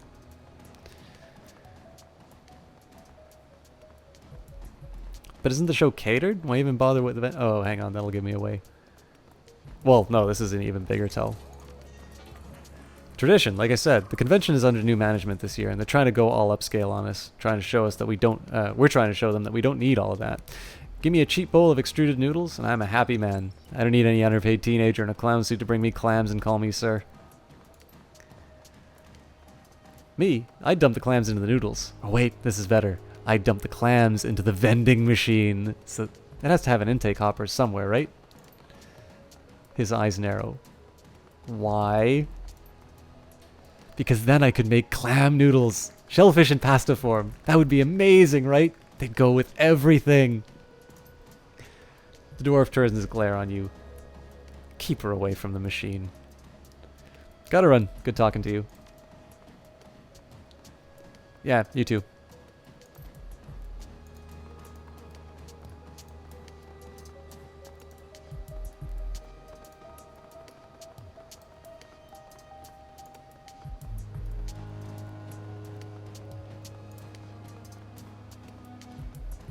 A working model of Fushi's new Cyber 7 Slim, a retooled Cyber 7 with thinner form factor and a brushed aluminum case, I think it said. The orc behind the counter looks up from his sales sheets. He wearily recites what sounds like a rehearsed welcome. Welcome to Lynn's Big Time Data Shack. Special show prices for this event only. He waves a hand over the booth. Feel free to browse. Look through his inventory. Sure. Not just clams again, Wedgie. Clam noodles. I have no use for cyberware. Oh, but these might be good. Shiawassi streetwear cowl would have been fantastic, save for the fact that I don't have money for it because I bought a catering outfit instead. So I could spend the last of my money on a military vest.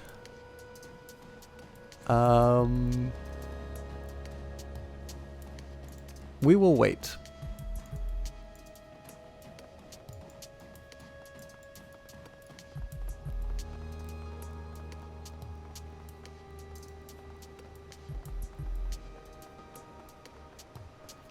These deckers look different from the many others on the show floor. As you approach, you can see the quiet confidence in their postures and the steel in their eyes. Unlike their peers, these are professionals, Shadowrunners. The most vocal of the three, a female orc with obvious cyber eye, addresses you. Maybe you could help settle this. My colleagues and I have a difference of opinion on the relative merits of mid-range cyber decks. Would you agree that the Fushi Virtua X is the best mid-range deck in its class? You always do this, Harridan. You word your questions to lead strangers into giving the answers that you prefer. Now, the community consensus is that the Virtua X is just an overpriced rehash of the Cyber 6 and a nicer looking case. Oh, shut up, Bierce. Her voice is surprisingly deep and brassy. You're doing the same thing. Besides, everyone knows that Fushi is going down the tubes. Villers are pulling assets out of the company and transferring them to his other holdings as fast as he can get away from it. So if Fushi is collapsing in on itself, and Fairlight doesn't do the mid-range machines, then Allegiance is obviously primed to the Orc's eyes. Nova Hot here is Allegiance's #1 superfan, in case you couldn't tell. Never mind the fact that the only current product, never mind the fact that the only current product, the Alpha, is woefully lackluster next to the competition. We've been going around and around for this for hours, so what do you think? Which deck is going to be the best in class in the mid-range price point in 57? I don't do a lot of research about store-bought decks. I prefer to build my own. They stare at you. A long moment passes. Finally, Bierce begins to snigger. That's funny. You're a DIYer, huh? So you're telling me that you can cobble together a better deck than Fushi, or hell, an Allegiance by yourself. I didn't say better. I said that I build my own decks. I don't have a stake in corporate pissing matches. I can respect that, I guess. But if you ever want to be competitive, you're going to have to pass your own, get past your own home-built cyber deck phase. Are you enjoying the con so far? He shrugs. It is what it always is. Bad food and a lot of antisocial people. And I've overpriced vendor kiosks.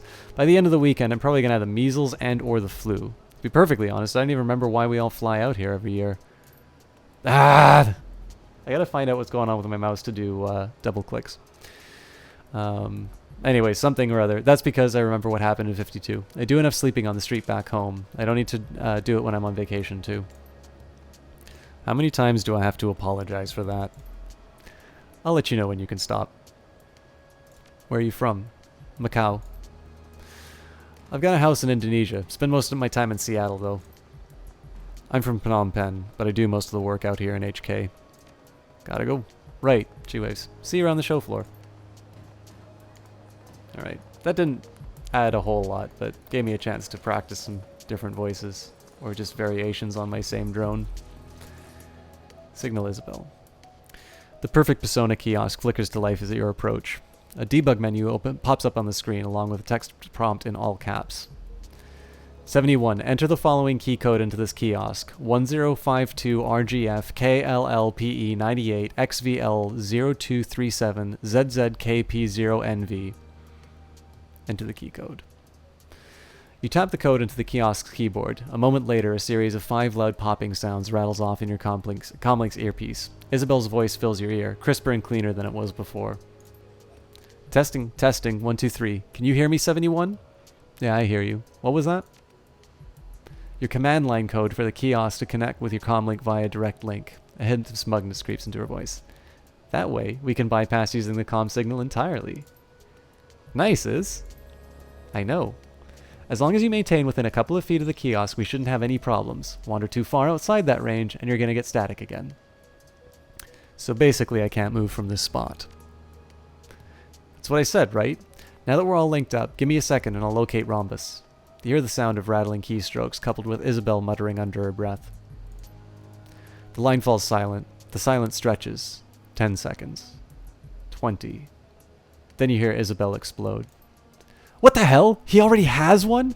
How the fuck does Rhombus have merit of VIP pass when I don't? Wait, he's already in the VIP area? She rails into your earpiece, fuming. I am twice the decker that he is, and everybody knows it. What makes him a VIP when I'm not? Calm down, Isabel. At least we know where he is. She takes a moment to calm herself. You can almost feel the heat of her anger radiating through your earpiece. Alright, I know which room he's staying in now. Another strange silence. I'll just need a few minutes to get your VIP up. The line goes dead. That wasn't good. What should we... A series of clicks erupts in your ear, cutting Gobbett's sentence short. Your PDA begins blinking. You're receiving a video chat request. Answer the call. Isabel blossoms onto the screen along with a pair of towering security guards. The line that connected her to the admin terminal hangs loose from its socket.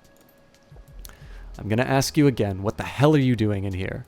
Take your time and make sure that you're telling me the truth. I'll know if you don't. Isabel stammers helplessly. I was just looking for the person who ordered this coffee. What? I was like... That's a lot of messages. Sorry.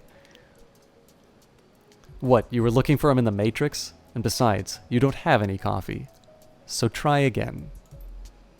She continues to sputter. Her eyes dart towards the screen, fixing on you. You can see the desperation on her face. Well, I need to...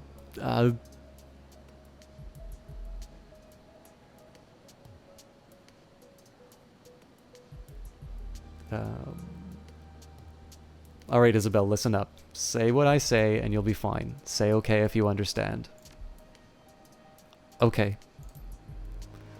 Last chance. Start talking sense or spend the night with the HKPF.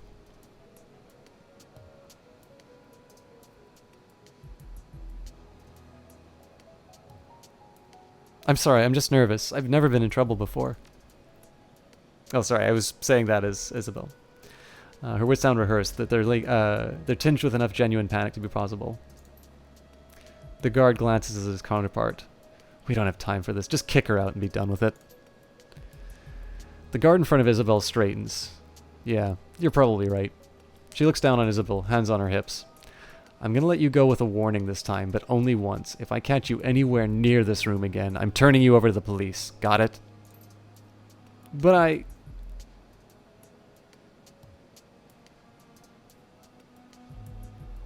You're getting out of this easy, Isabel. Just go along with it. She clenches her jaw and looks at the guard. Yes, sir. There's another line of dialogue that I missed through that, but...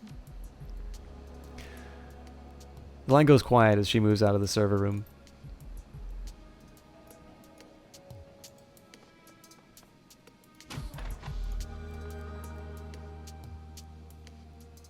What a damn nightmare this is turning out to be. I'm sorry, 71, but I couldn't get you your VIP access. You got Rhombus's room number, right? Yeah, I got it. I can take you right there. There's only one problem. Without VIP access, you can't open the door without sounding an alarm. The picture on your PDA flickers worryingly. A moment later, Isabel's image returns to the screen. And let you through from this side. That's what I'm going to do now. I'll make my way down to you and open the door. I lost a bit of that. Are we going to have communication problems again? Maybe, a bit. I'm still using the kiosk to talk to you, but now that I'm not jacked in, I can't route messages to it directly anymore. Please, stay put. If you lose the kiosk, we're going to have serious communications issues. Got it. Oh, and I may need your help if I run into more people up here, 71. In case you hadn't guessed, I'm not exactly a social butterfly. And if things do go loud, I'll really need your help. I've got your back. Let's do this.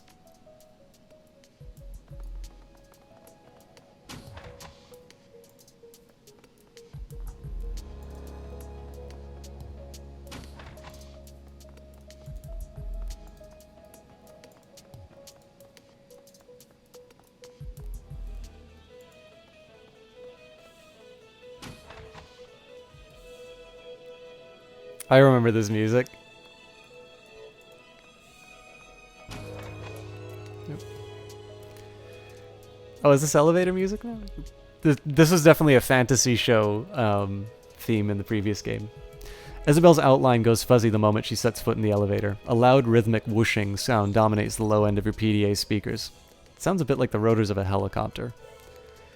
Heads up, Isabel. We're getting a lot of interference here. An elf in his mid-20s steps aside to let Isabel at the floor sector panel. He looks wired, jittery, stimmed to the gills, most likely. There's no telling how long he's been since he's gotten a wink of sleep. Isabel punches the button to the ground floor. Working the show, huh? That has to be hard. The elf smiles down on Isabel, his expression affable. I'd feel tempted to blow off work and check out the kiosks. Maybe take in a panel or two.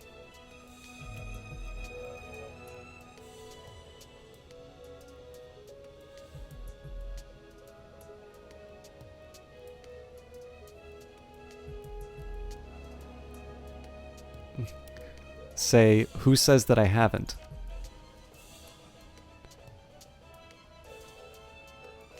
She starts in, repeating your words with forced sincerity. Who says I... She falls silent. You can see her staring at the man's VIP badge. Isabel, what's wrong? Her eyes remain locked on the man's badge. Kin Ding, huh? That's an interesting street name. Been decking under it long?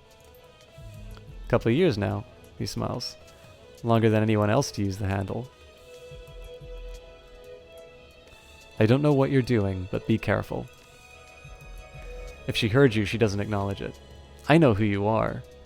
You're the one who shut down the Kowloon City power grid 6 months ago. He clears his throat. Yeah, that was me. But let's keep that between ourselves, though, alright? That little stunt screwed over a lot of local deckers. Her voice is soft, but you can detect a definite undertone of hostility. A couple of them soaked up nasty hits of dump shock because of it. You wrecked the grid while they were jacked into their home machines. My team was in a bind. They needed a power outage right then and there, or we were cooked. So I gave them one. It was the best solution to a bad situation. Let's leave it at that. An icy silence descends the elevator car. A few seconds later, Isabel pierces it. There was this Decker. She lived out of Haoi. Called herself Spinster. She was a good person. Now she's in the ground. She never came out of the coma that your stunt put her into. Another long pause. Slowly, Ding extends the hand towards the emergency brake.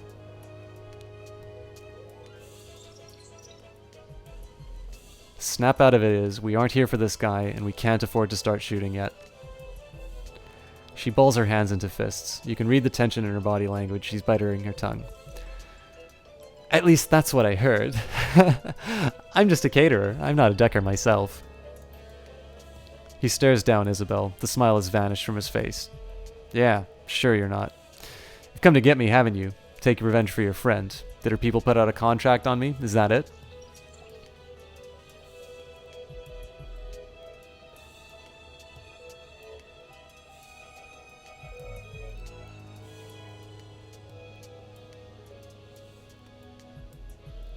Say, yes, I took the contract, but I've decided not to go through with it. When the elevator stops, walk away and don't look back. I screwed her. Yes, I took the contract, but I've decided not... Abruptly, the line connection cuts to static. This isn't good. The static pops and hisses for 10 seconds. 20. Finally, the picture warbles back into view. Kin Ding is in mid-sentence, practically frothing with rage. Did what I had to do! If you were in my position, you would have done the exact same thing that would got them... sorry. You'd have done the same if you'd have gotten them killed. He's shouting. The sound of it reverberates through the cramped confines of the elevator car. There was no third way out of that scenario. Isabel starts to respond. Her anger is clear in her tone. I would not have... Isabel, stop! Listen to me. She stops short. What? You're crazy, an insane person, and when I get out of this elevator, I'm going to the hotel security office.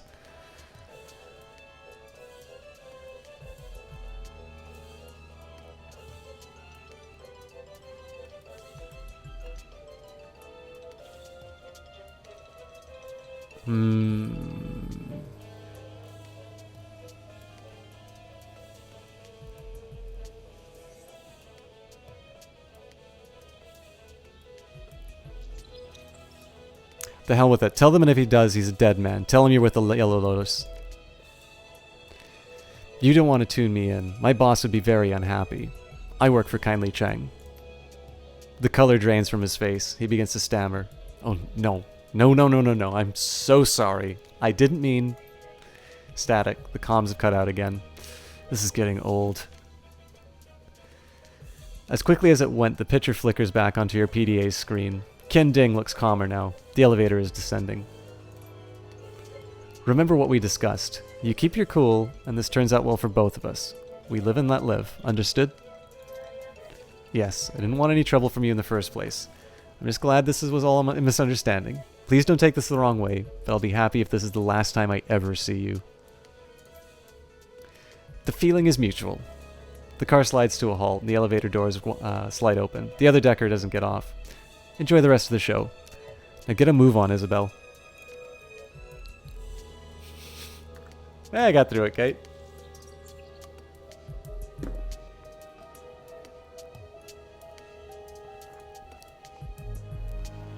So I'll absolutely say for this one, I love how this, like, even more so than Dragonfall, which I thought did a good job of this itself.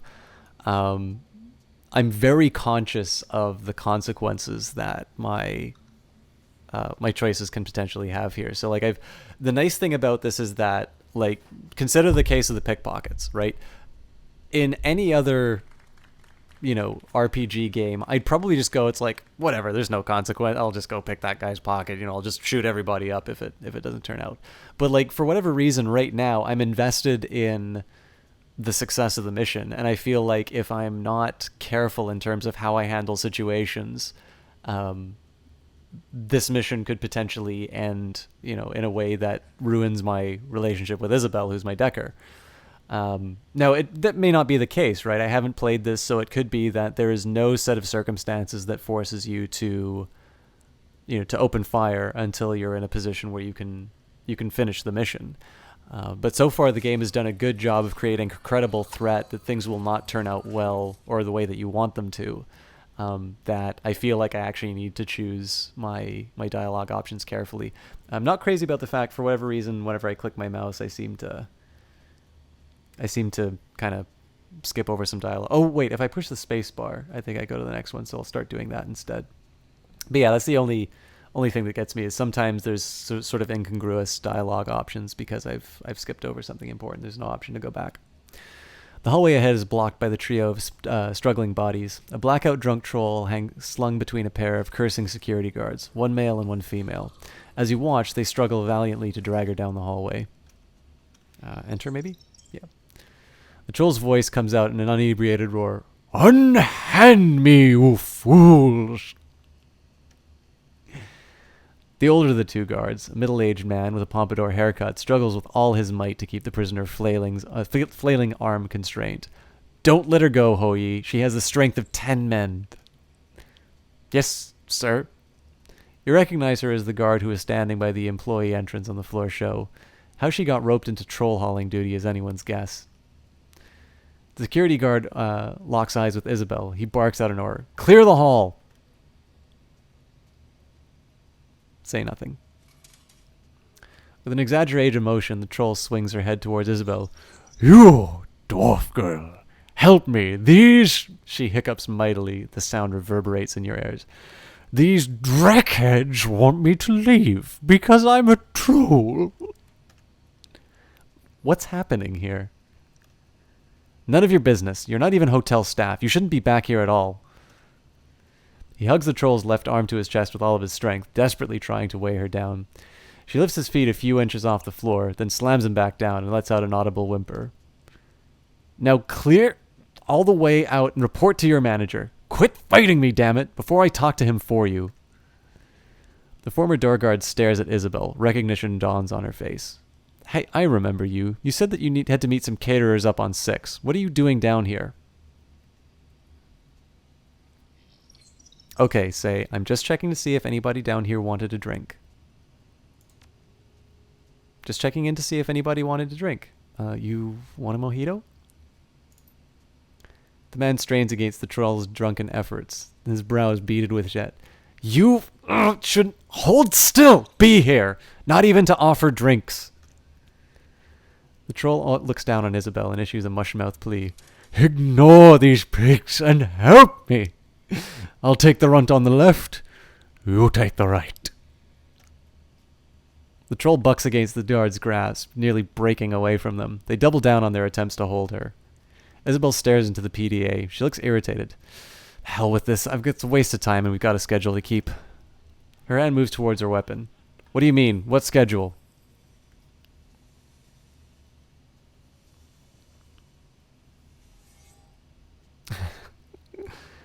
Oh, dear. Say that you misspoke? Quick, what time's the schedule? Oh, screw it. Without another word, she goes for her gun. The security guards recoil in disbelief, and the drunken troll seizes the moment to break their grip. She lets out a yelp of exultation. A deafening crackle of static from the intercom system draws the attention of everyone on the show floor. A second later, you hear the security captain's voice in glorious stereo, the intercom sounding in one ear and the PDA's earpiece in the other. Oh shit, take her down! Take them both down!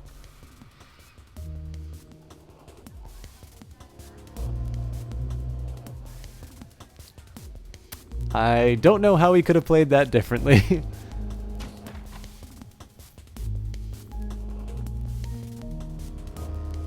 Oh my god, look at all these neutrals.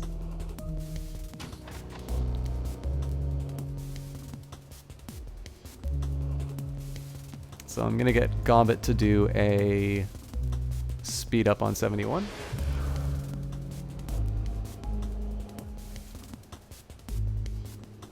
The door appears to be made of hollow core pine, a rarity in modern day Hong Kong. It wouldn't take much effort to knock it off its hinges.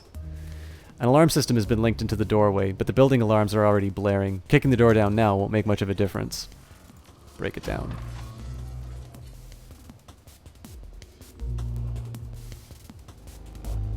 So this kind of sucks that there's a guy here, but I can at least take some cover. Oh, or maybe not.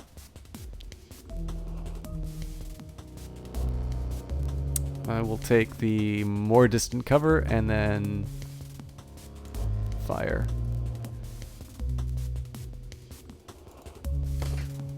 And miss.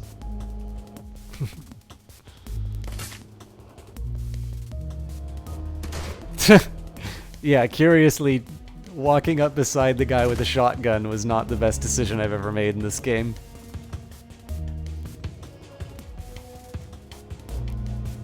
Alright, so in this case, the first thing we need to do is kind of get myself into safety. The best way, honestly, in this case is just to mow down any resistance. So we'll start with a burst fire into the security guard. Probably not enough to finish him off, but Gobbet might be able to help us.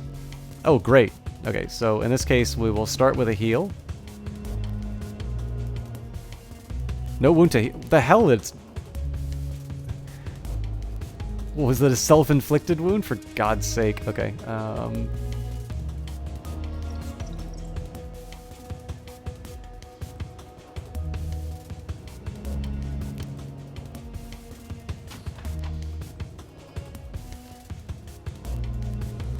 there we go. That's actually full health too, so that's a nice little one. So I'm in a good spot, save for the fact that my aim's not that good, but I don't really... Well, you know what? I'm going to use one... I'm probably going to wind up moving anyway, so let's... move up one. And then we'll do an aimed shot for the next on the guy who's out of cover. And we miss again.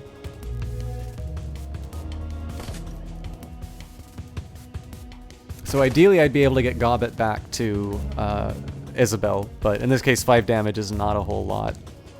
I'd probably be putting Gobbet into more danger.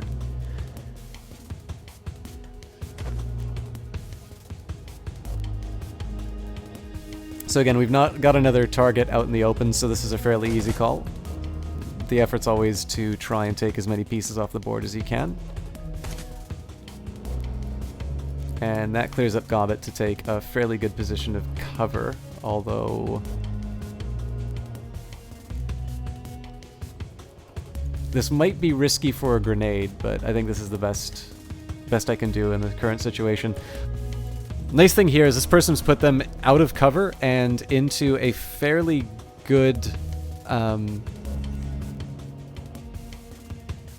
fairly good place to get hit. Or sorry, like a fairly good place for damage, so... Not quite enough to take them out, but they may bleed out. Not quite. That's actually fairly substantial damage.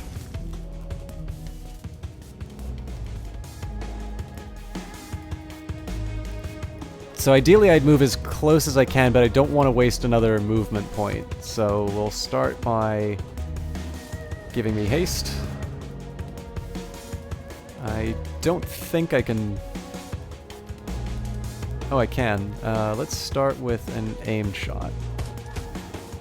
Oh, nice. So I think in this case we'll just take our chances with a 69% attack. There we go. I mean, in that particular case, the individual shot is not one I normally would have wanted to take. But 2 draws from 0.69 probability is pretty... Like, I just needed one of those to hit, so it's a risk that's okay. Like, I'm not fast enough on my Benulis to figure out the exact probability, but it's still, like, just from a gut calculation, it's what I need. So that was a fairly, I don't know, that was a fairly straightforward piece of combat. Not as bad as I thought it was going to be.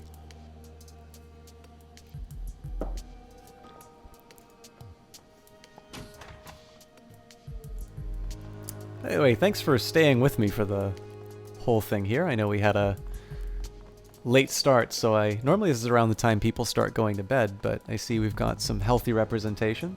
Politacos, if you've been hanging out, I have not actually seen you speak in chat yet, but thank you again for hosting the channel, and to the lurkers. Obviously, you're a lot like me whenever I'm in a channel. I don't always actively participate unless something particularly relevant to me comes in, but it's definitely very gratifying to have people in the channel and watching this out, so I'm glad you're enjoying yourself. Hey, Skeleton Killman, welcome back. As you burst through the door, you find yourself standing face to face with a small, heavily tattooed man. Geometric shapes of all descriptions trace their way from his temples down to his cheeks and neck to his shoulders. His eyes continue the motif. Each one of his irises is a slanted rectangle. Rhombus looks over Isabel and sighs, as if he's surprised to see her. If he's surprised to see her, he doesn't show it. Finally want him back, eh? The memories that were locked away. I always knew that you would one day, but you got so hostile after the procedure. I didn't think you'd come around this soon. Isabel glowers at him, her cheeks darkening. Oh, get bent, Rhombus. I got hostile with you because you got hostile with me. Like hell I did. I tried to give you some advice as a friend. If memory serves, you called me a patronizing bastard and slagged my deck. What was I supposed to take? Was I supposed to take that without punching back?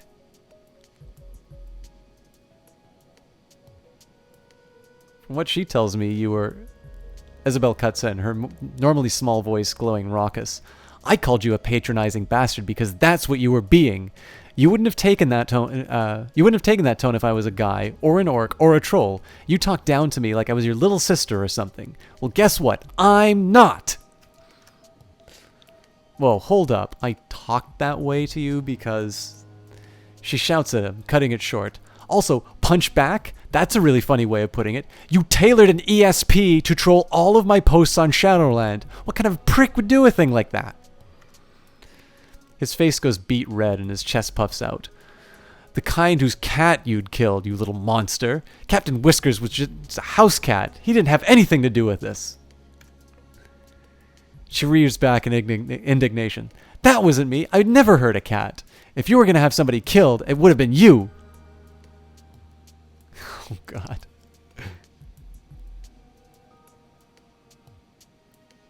I mean, there's a side of me that... Is he ending? No, definitely not ending. I was noticing... fairly healthy number. I don't know if I'll go too much longer, but I'd kind of like to get some value out of the cast. So the answer I really like is you two sound like bickering teenagers. Actually, check that. You are bickering teenagers, but...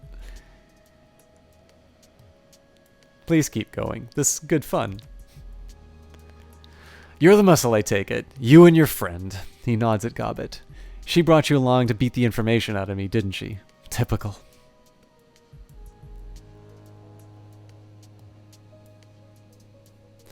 I'm just a man with a job, and Isabel tells me that you have something that can help me do it. Let me ask you something. How many people did you kill to get to me? I mean, what kind of death toll are we looking at here?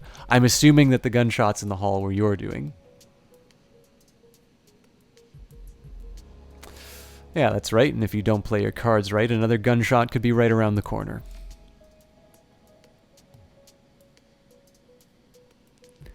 Yeah, see, I don't know how to play this. I don't know if this is actually supposed to be... Like, I'm threatening to kill the guy, but they're obviously talking like comedy characters. Yeah, I've got you. His eyes dart from side to side. Then he starts screaming, "Help! Security! Somebody help!" They can't hear you, Rom. Know why? Because we killed them. Now give me the goddamn key. Rhombus doesn't respond. He looks other than to increase the pitch of his screaming. He looks like he's on the verge of hyperventilating. She glances back at you to help. By the way, guys, I'm sorry. It's a little late here, so I don't want to scream too loudly for my neighbors, but I want to try and give something credible as well, so I think this tone is okay. To hell with this. Let's hit him like a piñata until the software comes out. Sounds like a plan? As much as I'd love to be the hired muscle, I actually don't think we need to do that. I'd prefer to take a lighter touch. This guy is terrified. Just look at him. He nods, vigorously wide-eyed. I'll give her what she wants. I'll give her everything.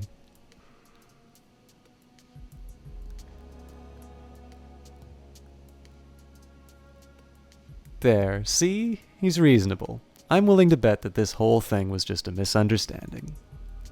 She blinks. What?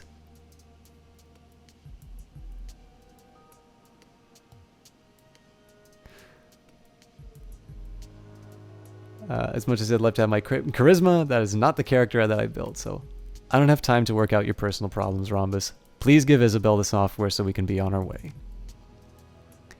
He keys in a series of rapid commands on his PDA, then turns to Isabel, sobbing. There, just check your inbox, you have it. Now for the sake of whatever friendship we might have had, please, let me go. Isabel examines her PDA, frowning. A few seconds later, that frown turns into a smile. She nods at you. He wasn't lying. We've got the encryption key. Let's stuff him in a closet and go home. Encryption key? I thought you said he had software that you needed. Technically I have it. She taps her temple. Up here, in hardware storage. But I can't access it without the key, and thanks to Rhombus here, now I've got it. Isabel, what was this really about? Recovering my old memories, the one about the walled city. I still have them, but I can't get at them. Rhombus did that after I moved here.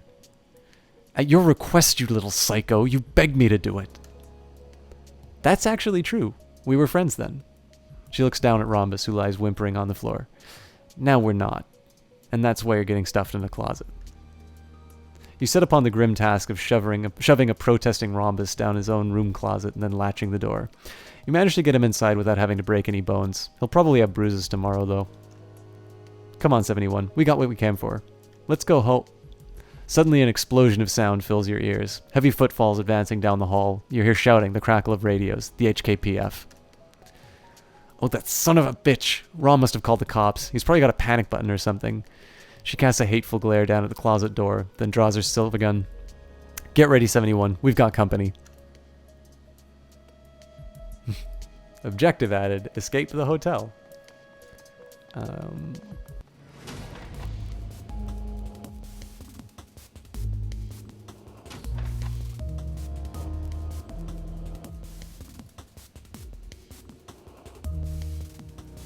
So I'm a little curious if there's a non-violent solution to this this mission. I think I'm going to start by... Well, actually, no. I'm going to preserve the option. I'm going to give 71 the first cover.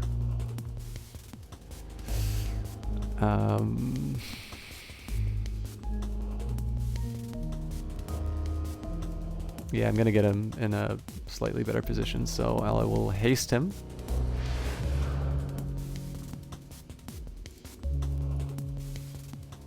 I kind of want to have as many people operating as I can, so I'll move him up and try and take out one of the people who's out of cover. Oh, drat. I should have considered my burst fire. Alright, well, I'll just fire at the Conjurer. Similar deal with Oh, it's going to take 2 turns for Isabel. Well, I mean, I gotta get her into position at some point, so we might as well start there.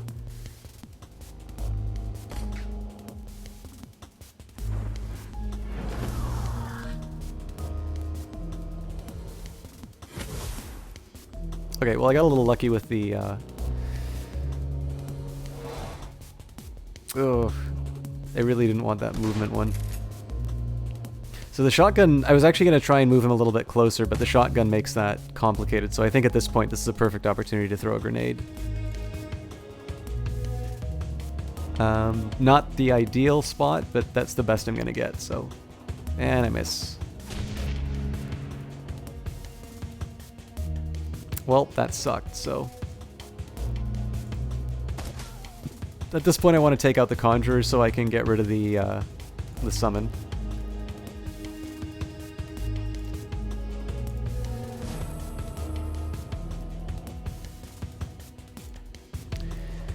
And all of my aim chances are atrocious here. But again, I do want to take out the Conjurers, so in this case we'll go for it.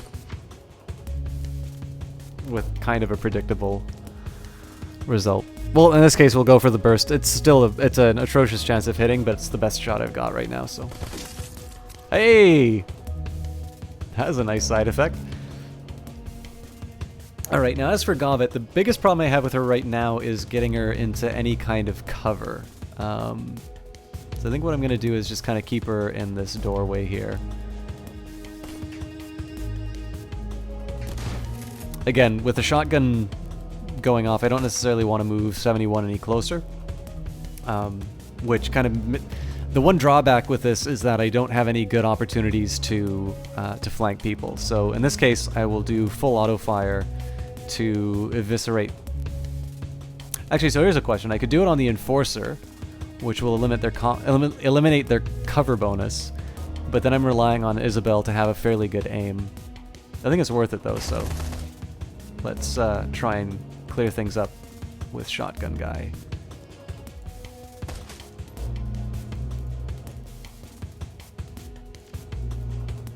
I still can't really move Isabel anywhere great yet, so we'll just take a couple shots at the Enforcer. Great. So what this basically frees up for me now is 71 to get into position, so let's see. I'm going to do something really risky and actually move Gobbet into the front line to begin with. This makes me susceptible to both a grenade and she possibly gets hit. Yep. Something of a calculated risk, but the idea here is so that I can get 71 in position to do a flank.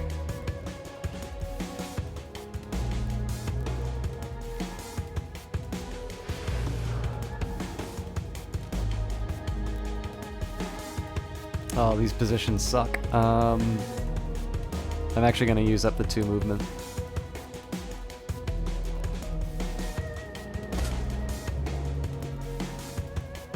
Now normally, well,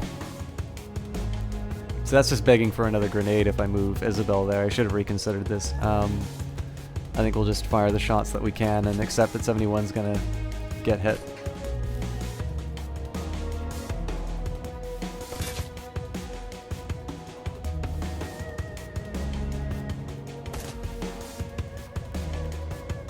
Okay, so this is a good opportunity to take somebody out completely.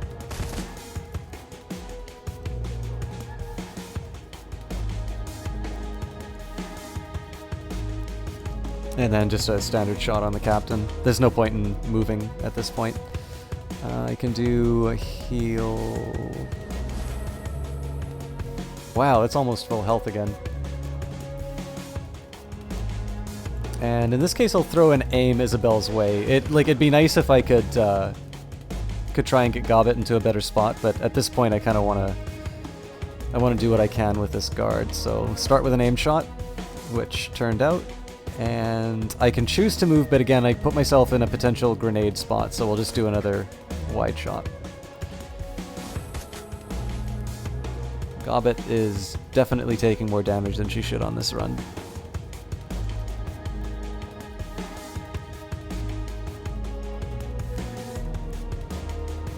So you've got the full movement, so what I think I'm going to do this time is cancel the... I'm going to do another flanking maneuver, but in this case it's going to be basically point-blank burst fire. And that ends the combat. So the drawback with moving Gobbet into that position was that she got hit by 4 damage, which means that the majority of damage that she took sort of stays. She's at half HP for just moving her into a position that didn't actually wind up giving me a huge advantage.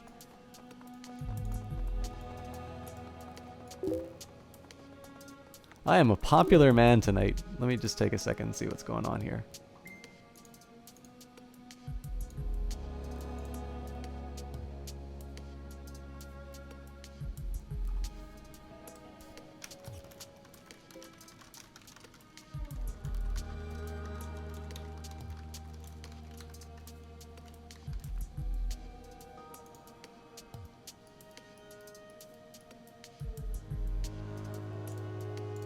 Alright. Trying to get myself another follower. No, not another follower. Though I'm trying to get those too. Trying to get myself another viewer rather than a source of Facebook messages. I'm sorry about the noise in the background. The bus trip back to Kitak is quieter than the ride-in was. Your fellow passengers sit crumpled in their seats, barely moving, barely speaking. Their DECCON 2056 t-shirts hang loose on their frames, and their once cherished guest badges have been crumpled into their pockets. You've seen more lively groups on their way to the morgue. Isabel looks up at you, her eyes full of the same post-con fatigue that you see in everybody else's. She gives you a small smile and taps her temple with a fingernail. You've got what you came for, and the show is over. It's time to go home.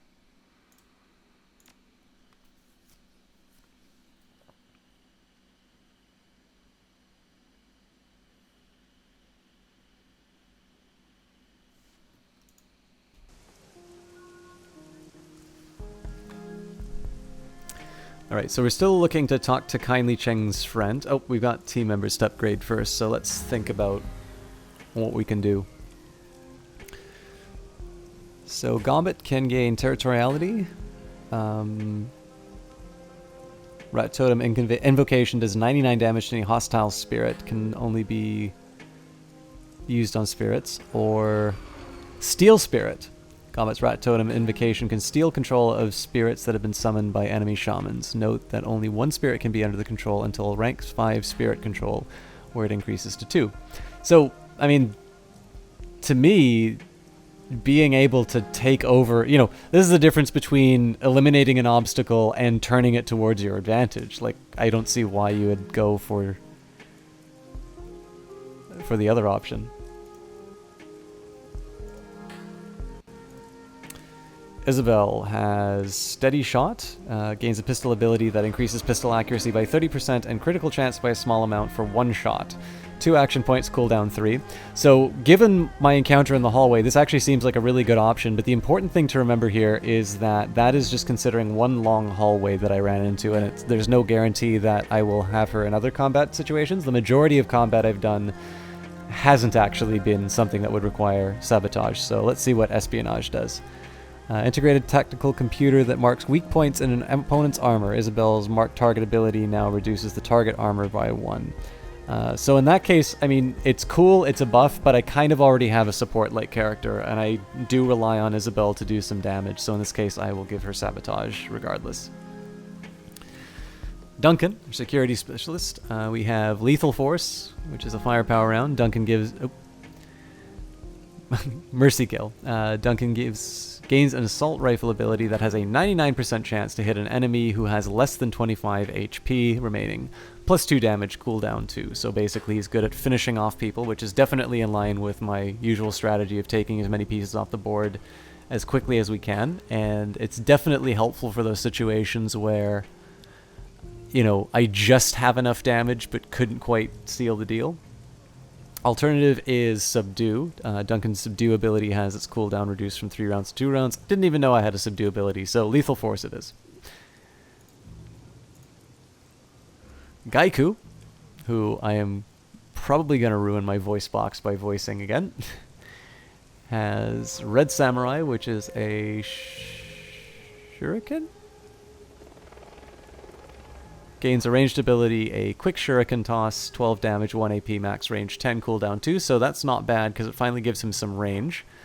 Alternatively, oh, so they're both ranged. Gains ability Spit. Gaiku gains a ranged ability, spitting.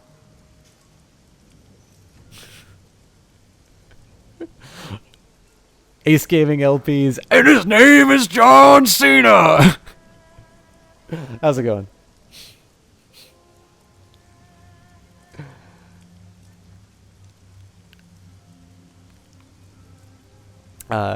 Gain ability Spit. Gaiku gains a ranged ability, spitting infected saliva into the target's face. Ignores all armor. Damage 8 with an additional 4 damage for 2 rounds. Man, I'll take that over a shuriken for sure. Yes, Ace Gaming. I know nothing about professional wrestling, but I think everybody in the world has heard that incredible prank call.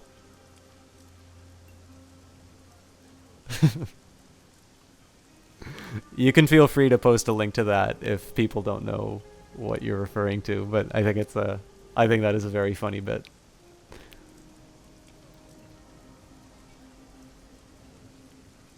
Actually, one of my favorite moments on that one is when they call in saying that it's like, we need your help with a decorated former Marine. Anyways.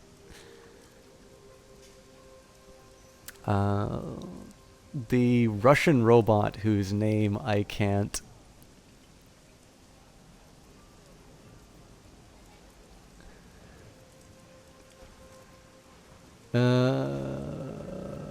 Overclock. Raptor's Toolkit's Overclock ability now gives a targeted drone 2 AP and 2 movement, so good support. Or Mangler. Raptor's drone Koshe gains a mounted saw blade arm in the melee systems. The attack's critical chance is greatly boosted, cooldown 2. So what I don't get... Oh, hang on. What's going on here? I read that wrong. Okay, shotgun mount. I thought that was a weird thing to use a shotgun for. Raptor's drone gains an auto shotgun attachment, which does an additional 2 damage at the cost of 5 accuracy. You can hit adjacent targets at ranges of 6 or greater. Uses 10 ammo. I mean, I'm probably not going to use this that much, but then I probably wouldn't use the rotary saw that much either, too. It's got a cooldown of 2, so I basically run in, saw the guy, and have no idea what to do next. So we'll go for the auto shotgun and confirm all.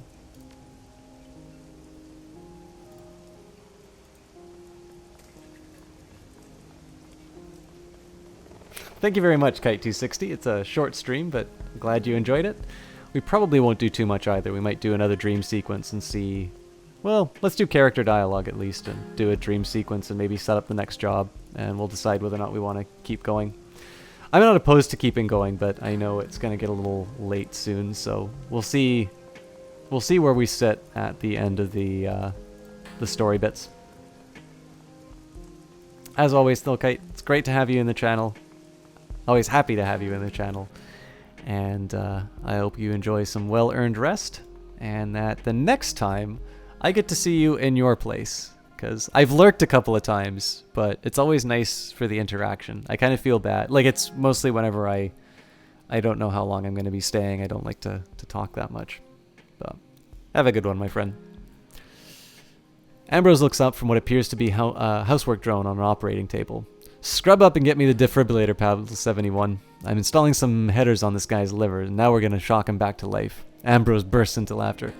But seriously, hand me the lube. What can I do for you today?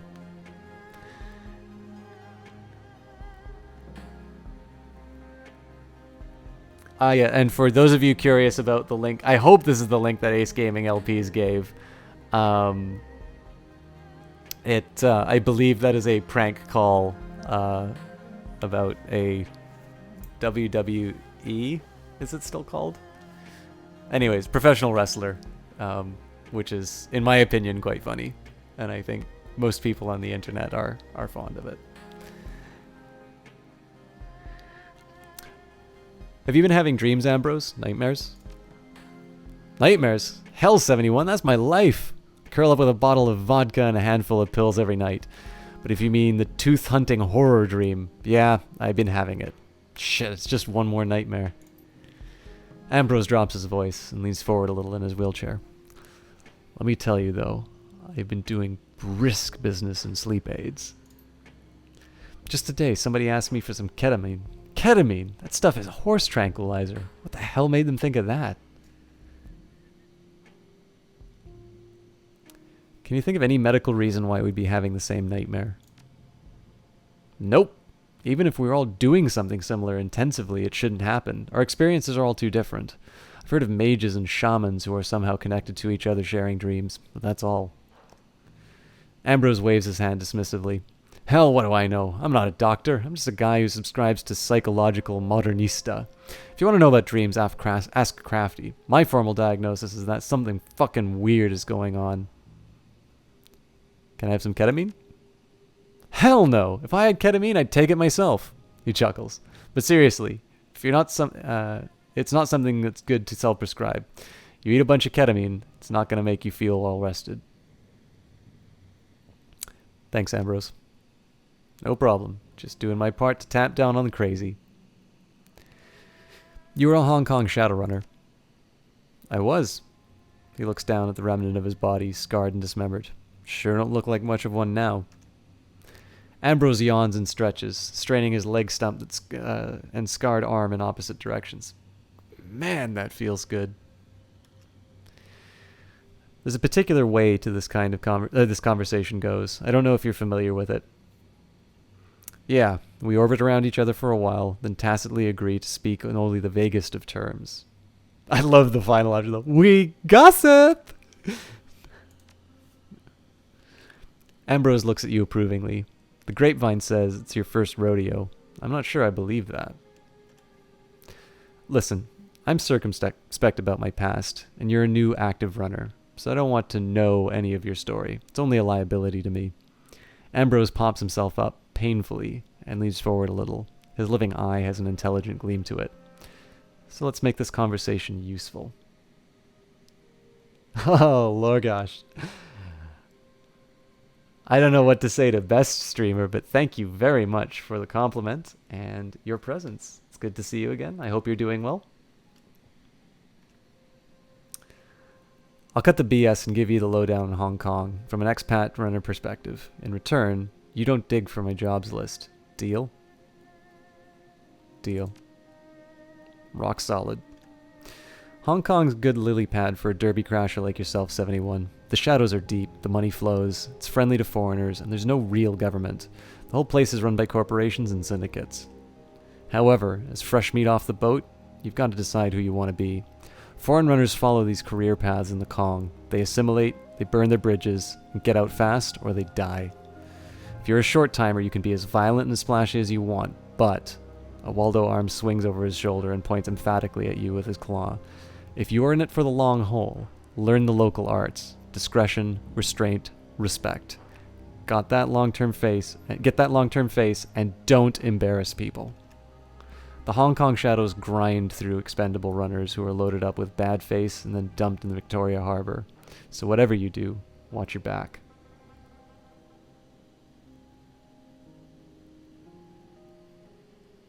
Oh, that's really... I mean, it'd be nice if you could just be good all the time, Lorgosh, but I definitely appreciate you saying that. I'm glad that this is something to get you in a good mood, even though we're talking about doing criminal acts in the future. Chivalrous Eric trips, falls, stumbles, crashes into chat. There's boxes everywhere. I mean, hi, nice to meet you. Good to see you too, Chivalrous Eric. I hope you have been well. The number keeps growing. I have a feeling I'm probably not going to be able to wrap up soon. We'll see how hard we can get. All right.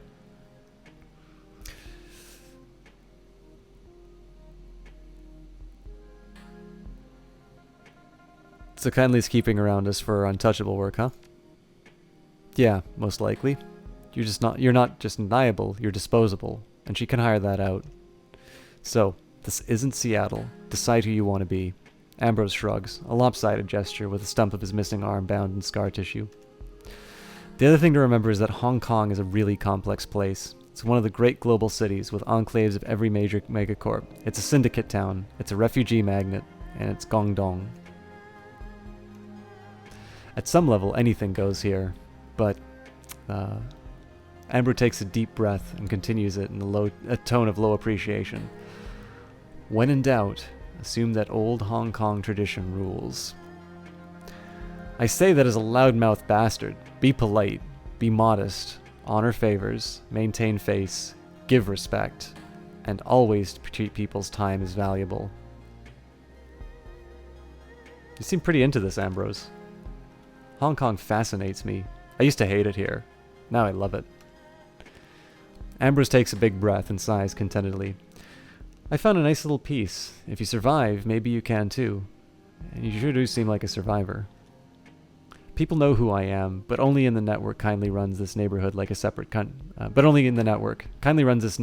neighborhood like a separate country.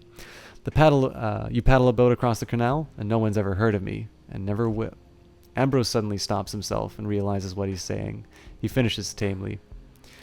Anyway, it's private.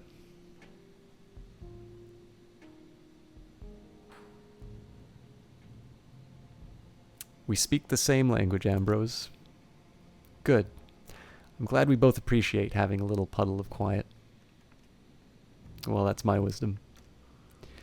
Ambrose breaks into a chuckle. Wait, what am I saying? My wisdom is he can never be too low profile, too lawyered up, or too well armed. You're pretty banged up. Why haven't you reinstalled bionic limbs? Ambrose taps his temple with one of his only remaining fingers. Because I'm already chromed to the gills. I don't look it, but I've got a full suite. Quad jacks, no-soft, radio, skill wire, tactical computer, whole bunch of riggerware. He lifts his dirty t-shirt, revealing a pair of tubes emerging from his side, running down to the wheelchair. Check it out, I got an artificial liver in my chair. I want to keep my last essence. I've come to like my humanity. I don't want to turn into one of the Walking Dead. The Walking Dead? Oh, come on, you know the names, right? The Walking Dead, Toasters, Chromouts. I don't want to be one of those lug wrenches who cyber themselves to within an inch of their lives and stop feeling normal emotions. There are worse things than feeling nothing. Truth. I'm close to the line, though. I don't want to feel nothing. At least, not yet. Ambrose scratches himself ostentatiously with a robotic arm. Listen, I like talking about my chrome more than the next guy, but not right now. Besides, it's kind of a personal subject. You looking for something, buddy? Show me ways to waste my essence. No money. A survivor, someone with save files? Yeah. That is my... Goodbye, Ambrose. Time for me to go. Cheers, 71. Talk to you later. I'm doing my best not to save out stuff on that. Unless it's like really obviously counter to my intention or something that's irrecoverable. I'd prefer to go with what they've done. One of the big things that I've learned kind of on this particular play session is if it's not the genuine article, they at least do a very good job of instilling a sense that your choices matter quite a bit. So I like the fact that I will make dialogue options, and in addition to kind of considering what I think is funny or dramatically appropriate, what the consequences of the game will be. There's actually very few dialogue options that aren't just pure exposition or something like that, but the ones that kind of runs hinge on.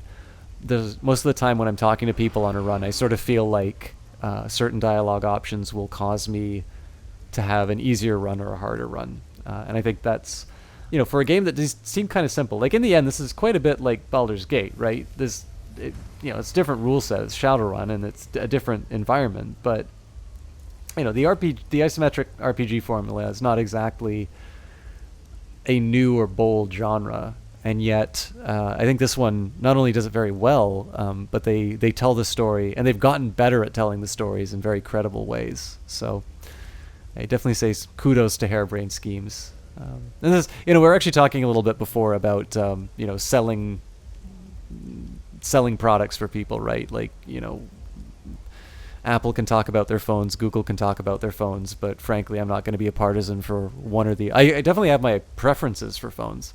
But I'm not going to be a partisan for one or the other until they pay me. I hope that my treatment of Harebrained Schemes kind of indicates that if there is a developer that I really like, or a game that I think is really worthwhile, I am willing to go quite far to support them and to try and recommend them as much as I can. Now, I mean, in the end, I also need to consider that maybe these games aren't always for everyone, right? If you don't like RPG-style games, you're probably not going to like Shadowrun. And likewise, I think Gods Will Be Watching is one of my favorite stories that I've played in quite some time, maybe second only to Dragonfall. But if you don't like difficult games, if you don't like point-and-click adventures, you'll probably wind up very frustrated with it. By the way, speaking of which, I believe it was $2.50 on the Humble Store. So if you're interested in Gods Will Be Watching, now is a good time to pick it up, along with a bunch of other titles. Anyways, back to story.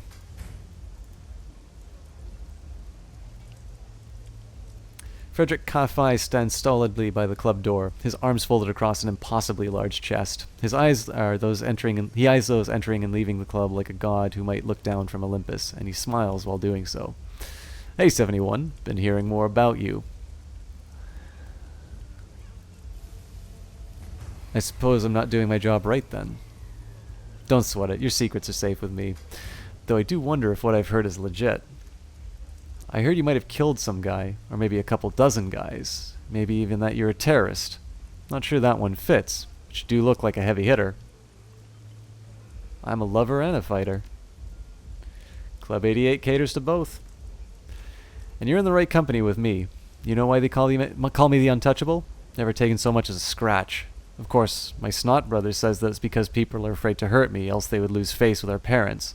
As if that would ever stop some of these punks, am I right? Not a scratch. He pulls up a taut t-shirt, revealing a thick layer of form-fitting body armor below it.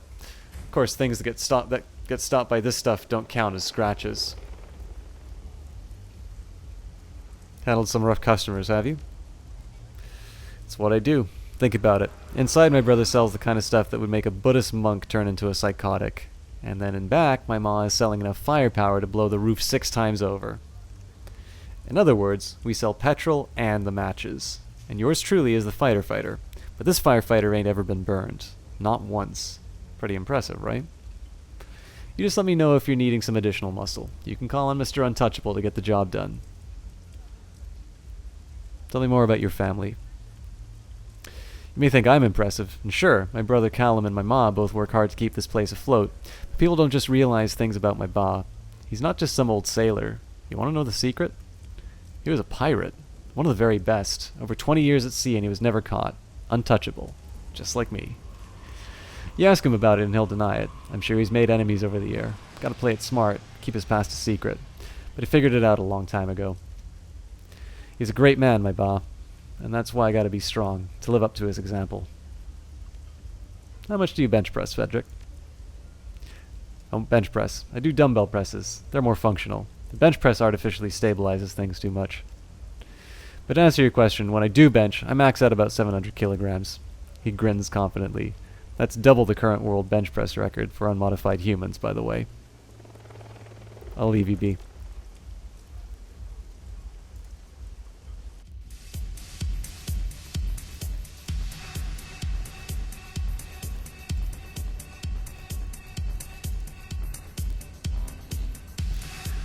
The most immediately noticeable thing about this orc is his immaculately maintained red mohawk and the beer he's busily nursing.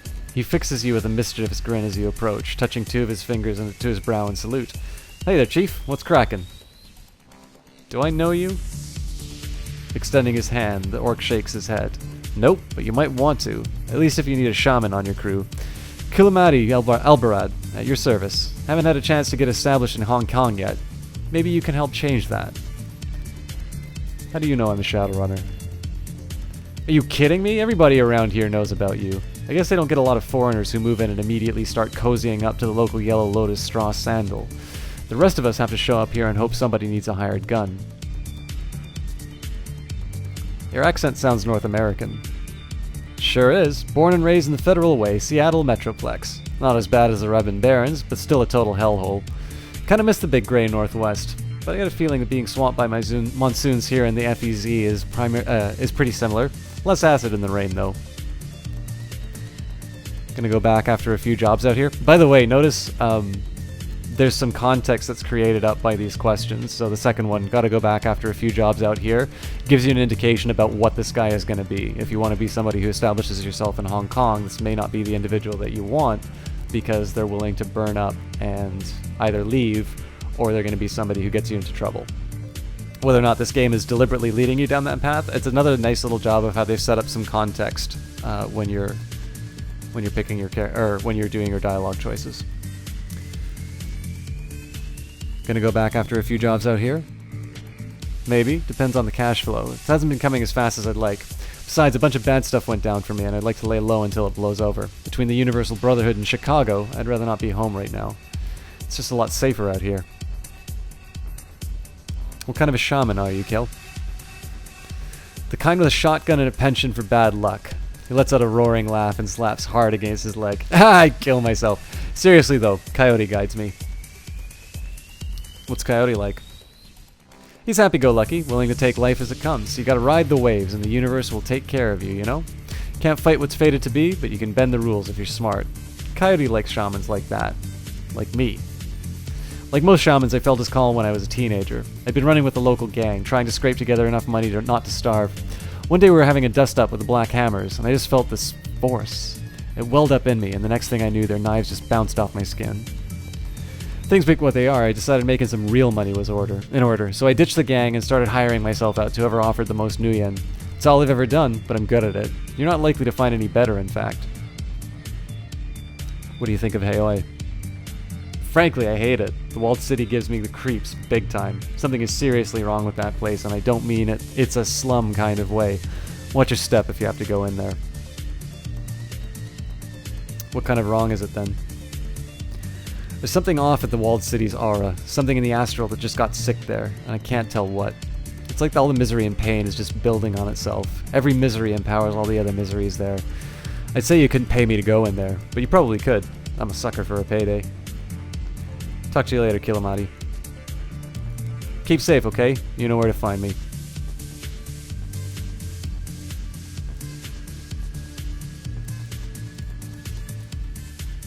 The elder of the two Kafai sons is once again lost in his cups. He watches, bleary-eyed, as patrons pass him by. Something in his expression makes it seem like he resents each one simply for being. You again. Decided to make this whole home, have you? Be it ever so humble.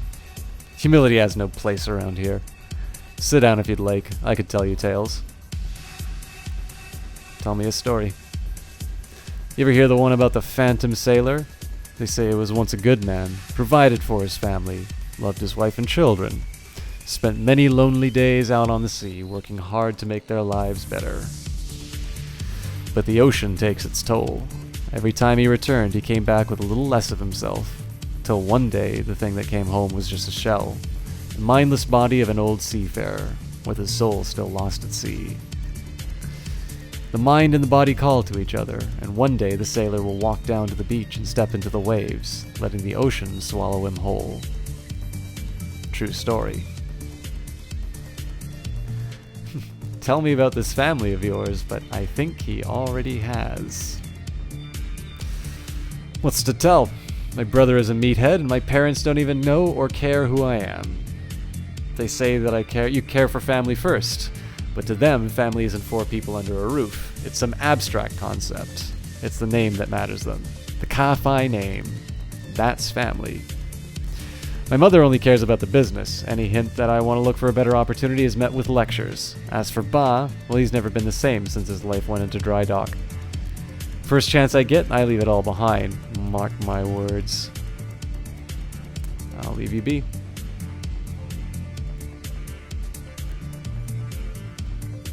Henry Kafai putters out the back of the club like a great hulking ghost. Despite his size, he goes largely unnoticed by the club's clientele. It's as if they all have a blind spot in which he is happy to reside. Why do you insist on chatting like this? Love you too, Henry. I'm sorry, it's just unexpected. Even unprecedented. Most people leave me be. They don't know me except by name. They certainly don't know what I do here, and they have no cause to speak with me.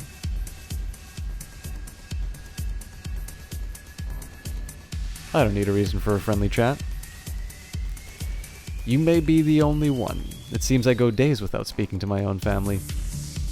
But I've gotten used to being the forgotten one in this place. Ermine and Callum are the faces of our business. Freddy is the face of our law, so to speak. I'm no good unless I'm out in the water. Got any stories of your days at sea? Stories? An old sailor always has stories. In my early years, working the fishing boats, I swear it seemed like every day we caught something in our nets stranger than the day before. Sometimes it was cargo, either lost or thrown overboard by panicking smugglers. Sometimes it was bits of ships that were wrecked by those super typhoons that they say the geomancers cause. We'd haul up the occasional body. Figure some of them were refugees, either from the mainland after the Civil War or the Philippines after the whole mess. Human trafficking, pirates, lots of bodies in these waters. But more and more we'd pull up bizarre sea creatures. Not sure if they were mutants or some kind of awakened critters. The small ones we always threw back as soon as we caught them. Didn't know what something is? Best assume that it sprays acid or lays eggs in your brain. The big ones, he shakes his head in disbelief. A lot of times we had to cut loose the net. Nets cost a fortune, but when the whole boat shudders and you see 3-meter spines or tentacles or something that break the surface, you know it's not worth saving the net. Those were good times, though. Simpler times. Got a lot more complicated as I got older, and the seas got ever more fished out. It's even more complicated now that I'm stuck on dry land.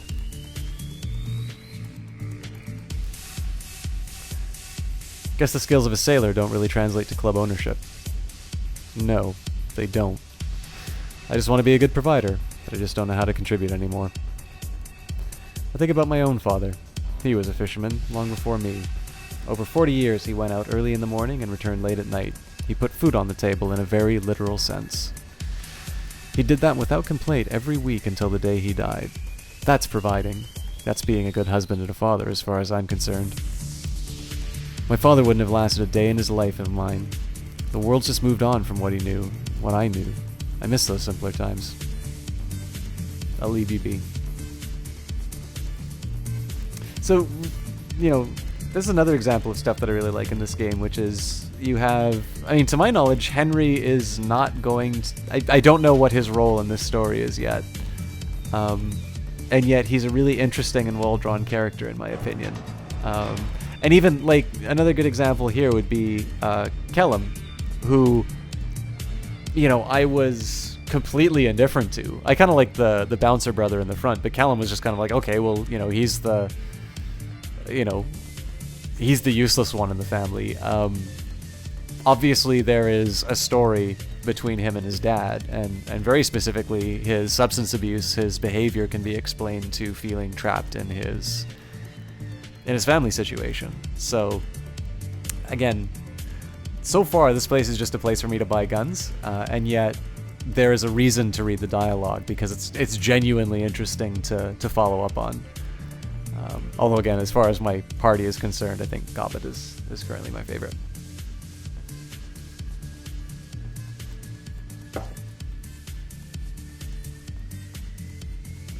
Ermaine haggles with a dwarf over a price of a customized shotgun, sealing the deal with the offer of a size-appropriate bandolier. The dwarf leaves happy, and Ermaine slots another black market cred stick into her stash. Welcome back, 71. How can I help you? How's club life? Life here is good, though it's not the case for many in Heoi. For these people, we offer comfort. People like easy solutions, and they'll pay good money for them. Guns are one way, booze and drugs another. That is why we sell what we sell. My son Callum doesn't understand this. He thinks we would be happier as some corporate drone. But I've been there, and I can say for certain that it's just a longer path to where we are now, and it all ends with drinking and sometimes killing. At least we're direct about it. What's the problem with Callum? There's no problem so long as he remembers his place is here. There are too many ideas in that boy's head, too much ambition. And ambition like that never leads to a good end. He should be happy with what we built for him. He is the eldest, and so very smart. One day he'll take control of the club and all its business. But he feels trapped here. He wants to be free. The irony is that his idea of freedom is to work for a corporation. I know from experience there is nothing further from the truth. They don't call you wage slaves without good reason. But here we have true freedom. We make our own way. I wish he realized this. I try to make him understand, but it only seems to drive him further away. I worry that if I try too hard, I will lose him to his ambitions. So how'd you end up selling guns out here? Back when my husband worked for the Wujing, he had a little side operation, smuggling weapons right under the corporation's nose. Strictly small time and barely worth the risk, but he bought in a little extra money, which we desperately needed. But Henry was never good at brokering the deals. He hated that part of the business, didn't care to haggle, always leaving money on the table. We fought about it often, and one day he told me to handle it if I cared so much. So I did. As it turns out, I was much better at it. Much better. I had worked in the business world, and before the boys were born. I knew that how these things must be done, so I began to make all the deals. I secured the product. I found the buyers. In time, we didn't even need Henry to babysit the shipments. Our influence had grown strong, and now we run everything safely from dry land. Let's see what you have today. This is mostly just to see whether or not I have any other options for rifles that are not single shots. Again, there's a big appeal to having the proper sniper rifles, but basically because my crew is so small and I don't always have another sort of enforcer type character, I don't necessarily want to create a guy who basically does only 1 or 2 shots, or basically has to reload. So great example here. I have, what is it? It's one up from the... So I think I have the Semopal 88V.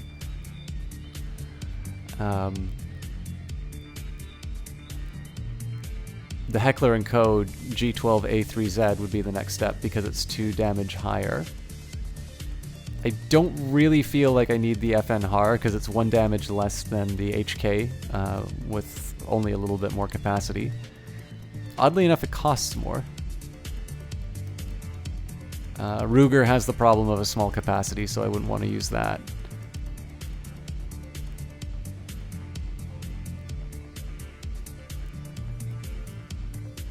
Yeah, so the HK G12A3Z, but it's 2,000, so I actually need to start doing jobs. Yeah, Wedgie, isn't it, Go? I mean, like, this is kind of what we were talking about last stream, which was, it took a little while for me to get into Dragonfall. You know, I streamed it a little bit, then I played something else, and then I streamed maybe a little bit closer than the last time, and then all of a sudden it's only a couple of days in between, and then it's just a flat-out burn for Dragonfall. And so we're kind of hitting that tipping point now where the characters are becoming interesting enough that even these little side bits of dialogue are a lot of fun to... Like, by the way, I know it's a little hammy to do voices, or I sometimes stumble over... I notice I actually stumble more as I get on later in a broadcast. But for, you know, obviously the reading could be better. You know, it'd be nice if I was a trained voice actor. But I have a lot of fun reading this stuff, so I'm glad. It seems most people like it, so I'm glad that there's it's tolerable enough for people. But definitely the reading on this is one of the best features, and that's on top. I mean, on top of the fact that it's a really good game. I think the only question now is whether or not, if I tell people, it's like, yeah, you can only buy one Shadowrun game. Do you buy Dragonfall or Hong Kong? I got to see the ending to Hong Kong, because Dragonfall was such a well-done game, but it looks like they're, you know, it looks like they've got the formula down, right? They're making nice little introductions, you know, the rain here. I guess there were weather effects in Dragonfall as well, but just the atmosphere of this game is wonderful. The writing is really good, and like I said, I really have the feeling that my choices have consequences and meaningful ones in terms of the kind of story that I wind up telling. And I know this was definitely the case with Dragonfall, but I have the feeling in a stronger sense with Hong Kong, which I think is an improvement. Oh, thank you, Sir Wedgie. I need to be careful. I always feel like after people say nice things after that, I'm always like, yeah, I guess I kind of sound like I'm fishing for compliment. Like, I'm not a very good read of my capacity for these things. So I apologize if it gets irritating when I apologize. Well, yeah, I apologize for apologizing. How very Canadian of me, sorry. Yeah, I don't mean to be too distracting about this kind of stuff, but I sometimes have trouble gauging my capacity for it. So, oh come on, Sir White, I've had the pleasure of hearing you on stream. I've always, I'll be honest with you. So this may not necessarily be the vocal quality that you want, but I've had the great pleasure of knowing you through Clara, to talk to you on Skype, to talk to you in chat, and you honestly sound every bit as nice and as kind and fun to talk to as I've gotten to experience in tech. Like, it's the voice that I would have associated with a person of the qualities that make you Wedgie. So, I think everybody is uncomfortable with the sound of their voices, but truly, in your case, I don't really feel that you would have any need to be worried. And yeah, Chivalrous Eric, I mean, obviously I keep doing this. I'm not so paranoid about it that I don't read, although sometimes I take some I take some time off the game to talk. So, back to the story. A diminutive female orc regards you with a sharp, chilling look. The fierceness of her expression contrasts starkly with her sweet, rounded-out face and neat bob. She flexes her cyber fists. She fires off a rapid-fire reproach in thick Filipino accent. Why are you staring like that? Didn't anybody teach you manners? I'm not going to do... the one thing I won't do is I don't like doing stereotypical accents. Unless I actually feel that I can do it, but I don't think I can do a Scottish accent. I have a lot of Filipino friends, and I kind of know how people try to do the Filipino sound, but I generally don't like doing racial dialects unless I feel I can actually pull it off. I'll try and like communicate the intention behind the speech, but you know, everybody thinks they can do a Scottish accent. Nobody sounds good doing a Scottish accent, except for my former manager, who is from Fife. You know, I have Irish friends. If I were to do an Irish accent in front of them, I would very rightly get my ass kicked. So she plants her fists on her leather-clad hips and juts her chin out at you. Relax, I didn't mean to stare. She gives you an unwavering sidelong glance. You're a stranger on my turf. I expect you to be civil to one another. No offense intended. If you insist, sure, I apologize. She blinks, and her jaw unclenches. It's all right. I can tell you're a newcomer. Just feel a little protective of my part of town. The orc looks you up and down. Finally, with a gruff nod, she introduces herself. I'm Rosario Ignacio, or to the members of my community, Cherry Pink. I specialize in transport missions and nanny services, and I occasionally shadowrun for walking around money. I can also... Wow! Imagine having a shadowrunner for a nanny. I can also fire up a mean batch of Lampua, but you don't have, but you can't have any unless I like you. You said you're a nanny? She nods enthusiastically. Look around you. See these shadowrunners and the dealers of contraband and Johnson's? It's a fair number who have kids, and they wouldn't shout it from the rooftops. It's usually too dangerous to keep family close. That's where I come in.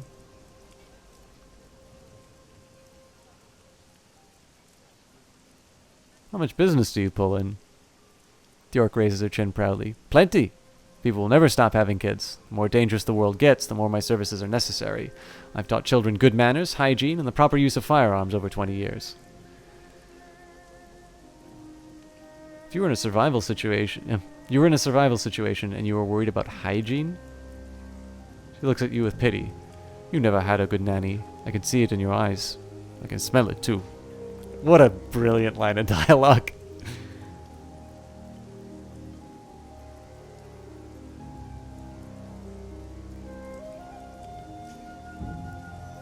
There's nothing wrong with my eyes. You lack a sense of humor. The orc shakes her head away and mutters something about shadowrunners nowadays. Run along now. I have no time to talk to humorless people.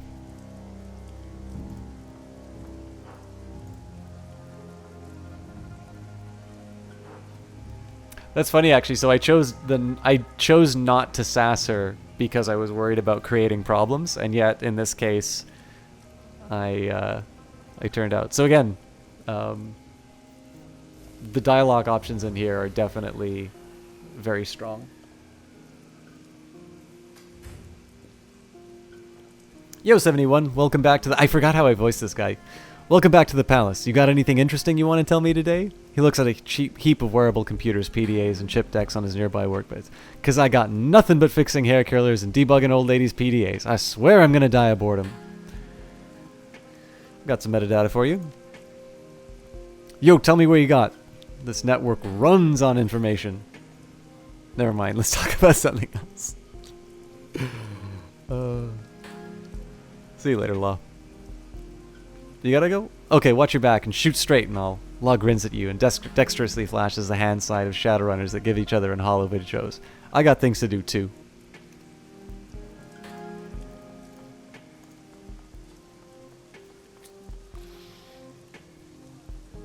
So hot out, so humid. She fans herself with a cybernetic hand. If you're back to talk, go on and talk. I'm listening.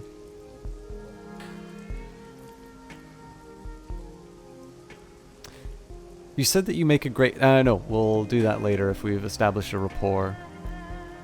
So how did you go from babysitting to running the shadows? Her cheeks flush. Well, I used to take care of the children in the Wujing bigwig up at the peak. Turned out she was siphoning corporate funds to support both a gambling addiction and an extravagant lifestyle. She got sloppy, and I stumbled across some pretty damning documents as I was tidying up the house. I couldn't unsee them as much as I wished, and I had to fear for my life. She was growing desperate, erratic, so I ran.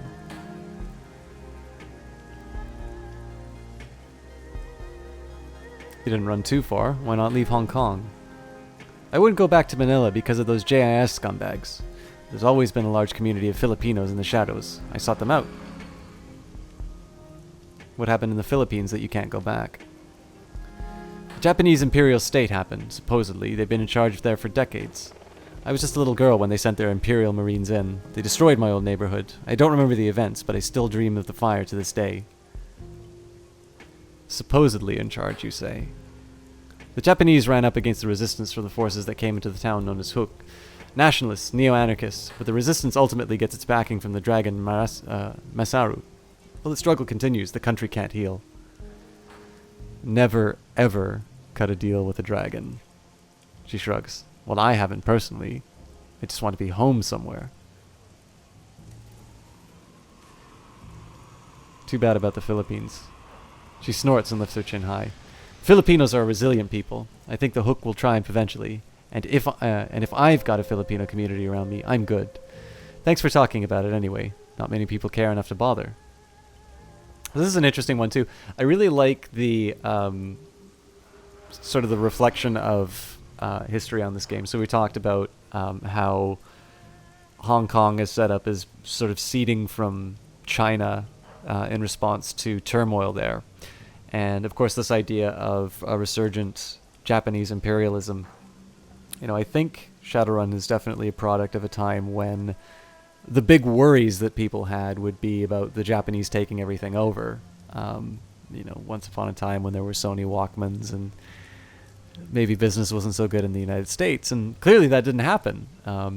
Japan sort of fell on its back. In fact, The Economist just published something saying that apparently deflation is back there again. And so, you know, the fears that people had about this emergent or, you know, rising Japan that was going to buy out the US and everybody would be, you know, servants to the... Oh my goodness, somebody's raiding me. Aye, pirates we be and pirates we plunder. Hand over your booty or your ship be torn asunder. We have got... Rithronir is hosting me. Thank you very much, guys. Welcome, everyone. So kind of you. I guess I have to... This is a very convenient way of getting me to do more Shadowrun. I guess I have to do my best to entertain you. Thank you very much, guys.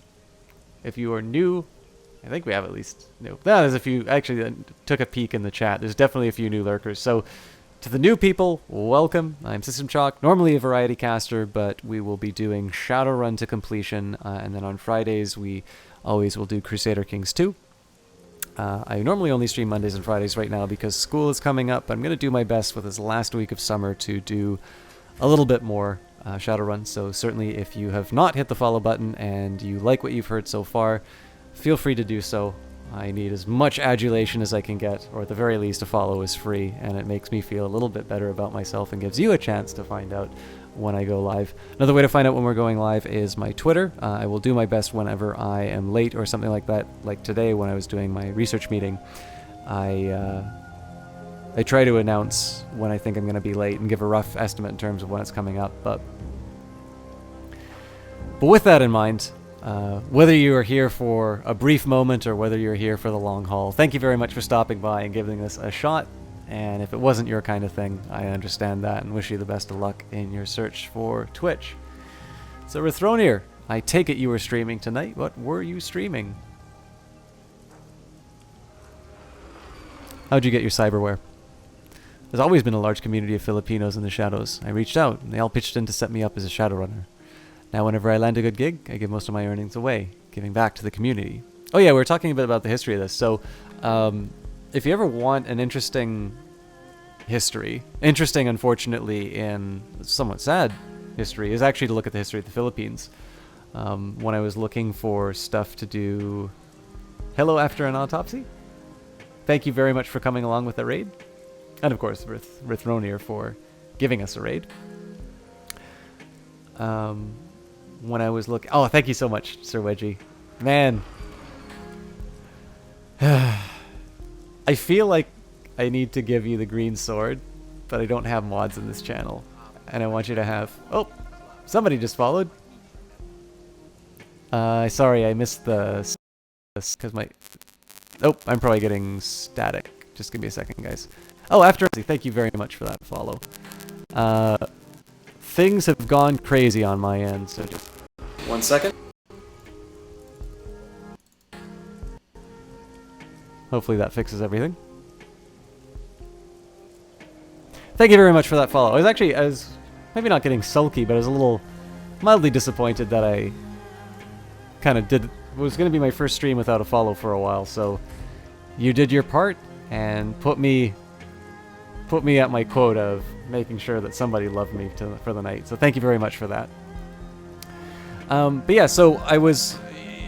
when I first went to my thesis, there's going to be a little bit of not Shadowrun talk for a second, because I think this is interesting. It'll be related to Shadowrun in an indirect way, but I knew that I was going to be doing some research on conflict and insurgency. I was partnered with an exceptionally good thesis advisor, and part of the reasons was because he's doing work in that.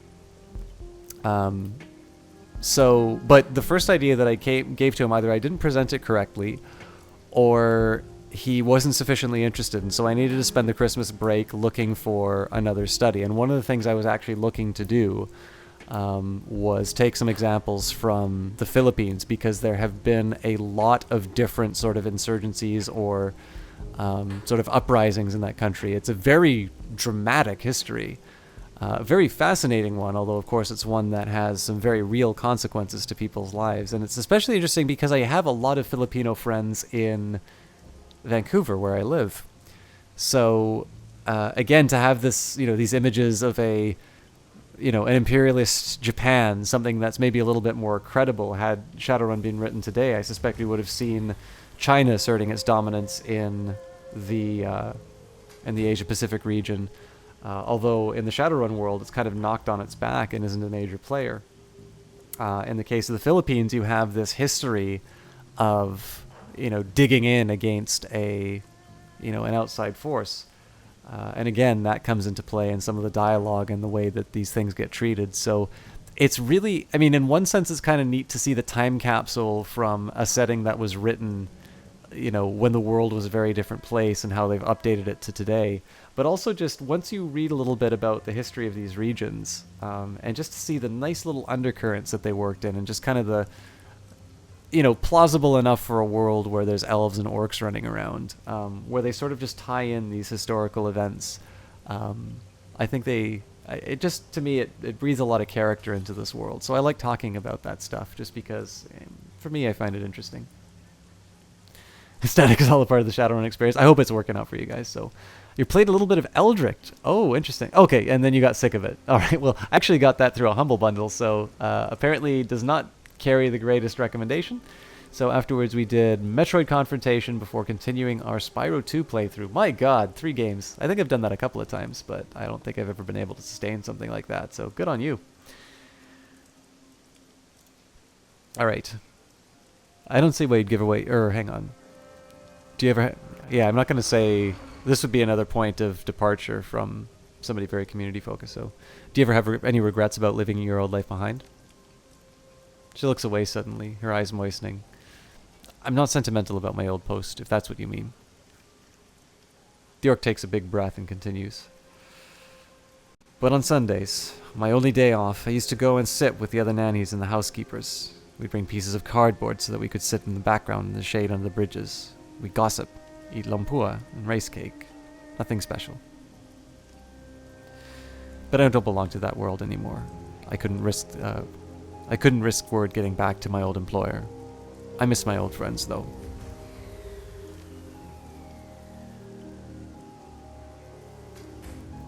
Oh, it's a good game. You just got sick of dying, and it's scary. Okay, so I was actually playing...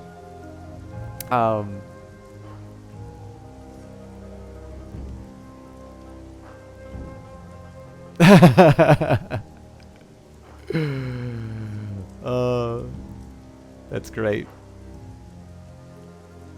Yeah, I speaking of horror games, actually, I was playing Hector, which got a really good jump scare out of me a little while ago. I actually turned the game off for a bit. One of my I don't think I've ever said this before, but I actually really like the horror genre in games. I think they've done a good job with it. I think there's definitely the stuff that is a waste of time, but I really liked Amnesia. Amnesia is such a unsettling atmosphere. I can remember being quite tense throughout that game, even in moments when there weren't. I can actually specifically remember when I wound up in the cistern being so relieved because what I was doing just had me so, like, my nerves were so frayed after it. Yeah, it's so good. I'm told A Machine for Pigs is disappointing, but I'm gonna try at some point anyway. I really liked Outlast. I know some people complained about it, but honestly, I thought it was worthy of the title. I think the effort that they put into creating the environments was good. I think Amnesia had a better atmosphere, but I believe that Outlast was a sufficiently tense game, and it had enough original to add. I'd really like to play Alien Isolation. I unfortunately don't have the PC for it, so unless they bring it to Mac, I'm gonna have to wait until I get a gaming PC. I haven't even heard of Haunt, actually. The only other horror game I've played is Hector, which I'm doing right now. Not the best reviewed game on Steam, but I don't know. I'm enjoying what I'm getting so far. So while I do more dialogue, feel free to sell me on Haunt. Cherry Pink seems like an odd choice for a street name.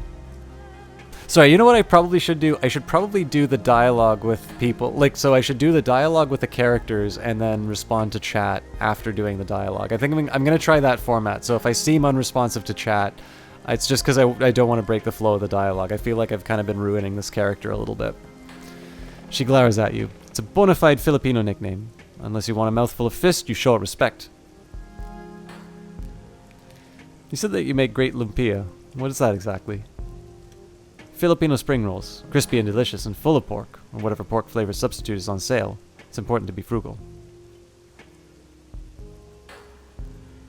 It has suddenly become very important to me that you like me.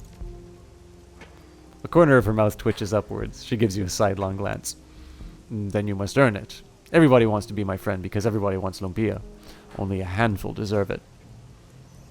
I should go. It's free. Yeah, absolutely. Feel free to link it. I'm sure there's some people in chat who'd love it as well. So there's no restriction on links here. If people start abusing that, clearly there will be. But link away. Also, if you want, you could tweet it to me, and that way I don't need to worry about it getting replaced by any other chat. And you know what? I've never played the Silent Hill games after an autopsy. The only console I've ever had has been a Wii, actually. Great, thank you. Now, I take it that is a PC game, then. That's fine, I just need to... I'm streaming on a Mac right now. My PC is rather dated.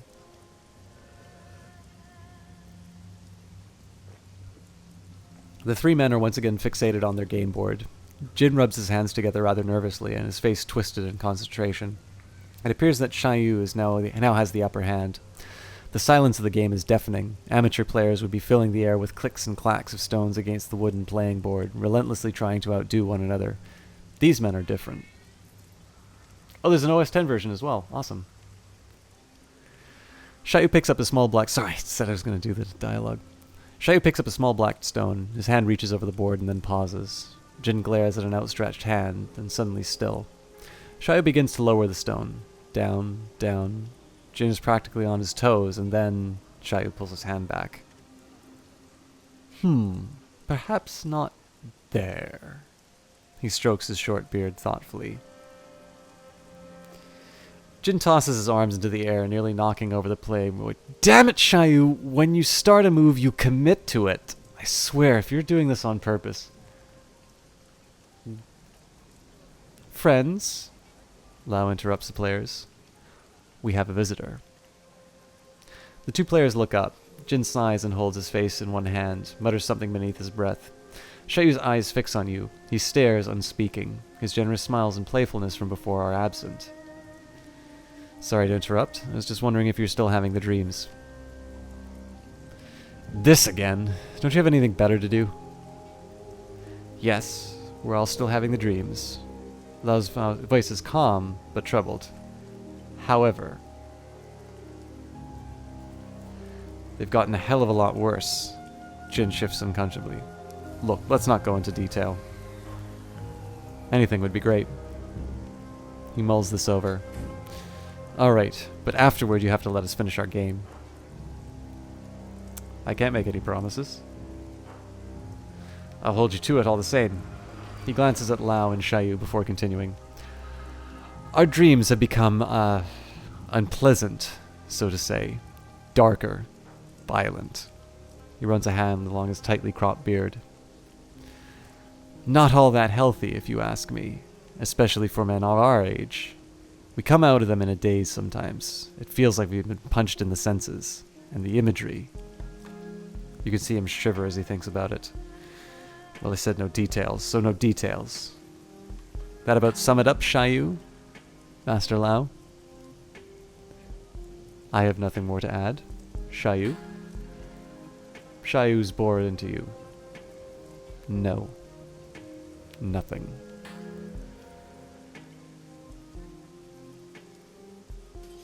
You seem upset. Is something wrong? Xiaoyu continues to stare at you, his face pale. He opens his mouth, closes it. He seems to be struggling to find words. What's wrong with you, Cheyenne? You'd better not be having a stroke. We're in the middle of a game. If Xiaoyu heard Jin, he doesn't show it. He looks at you and his eyes widen. You need to go faster. His voice is urgent, pleading. The shadows that follow you are getting closer. Excuse us, 71. Our friend is tired. Lao clasps a hand on Xiaoyu's shoulder, who doesn't seem to notice. These dreams have taken a toll on all of us. Please come back in some other time. Understood. Take care. Thank you very much for the OS 10 link, and I'm unfamiliar with Black Butler, actually. Oh, now this is interesting. I wanted to say Handsome Jack, but whoever the handsome fellow was is not here anymore. I can't remember if I did dialogue with him or not. I can't remember if there's anything here for me. Oh yes, I remember the guy. Reliable Matthew greets you with an expansive grin, sweeping his arms wise. 71, beautiful! To what do I owe this unexpected pleasure? Why, you're not here for some robotics, are you? Well, shucks. He rolls his shoulders ostentatiously, sticks his cigarello casually between his teeth. His eyes have a strained, bloodshot look. Looks like someone vandalized your trailer. Ah, what? You mean the paint? Ah, that's just neighborhood kids. Good kids, having a lark. Nearly fell over laughing when I saw it this morning. Why would somebody call you a job stealer? No idea. Drones are job makers. He waggles his cigarette at you. I know what you're thinking, 71. I think it myself. Drones take jobs. Whale medicine takes jobs from undertakers, and sewer drones take jobs from the people who used to crawl through the filth to feed their families. He holds his hands somberly over his heart, and his voice deepens. When you think about a drone messenger or a maid, it's easy to think that used to be a person. Could be. But that person can do another job now, and they can have a drone themselves. Everyone is better off. Why? Matthew's voice rises. His smile wrinkles painfully around the edges as he carries on enthusiastically. The same people who call drone dealers job stealers often themselves come to me for... Matthew suddenly shuts up. His smile gets even more waxy. Hey, let's not get wound up about this stuff. It's all too cheery day for running off into our heads.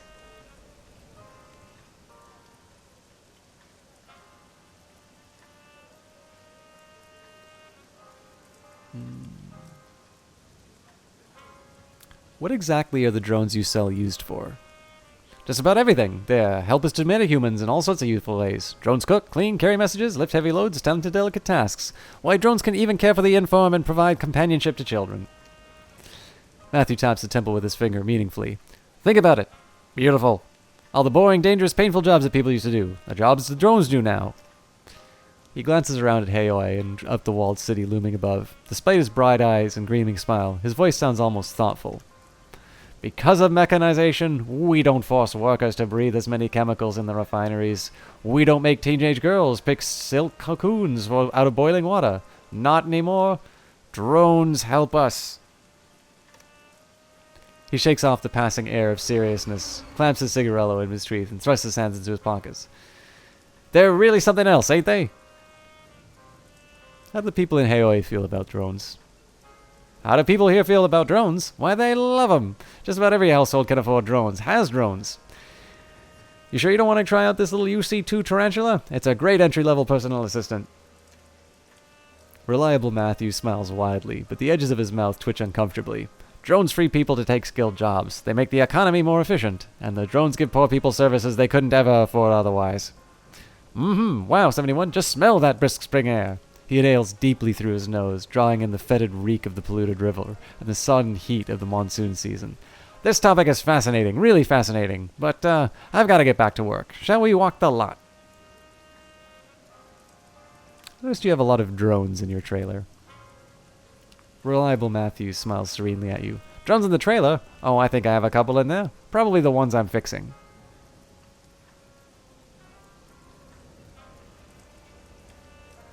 Looked like a full playpen to me.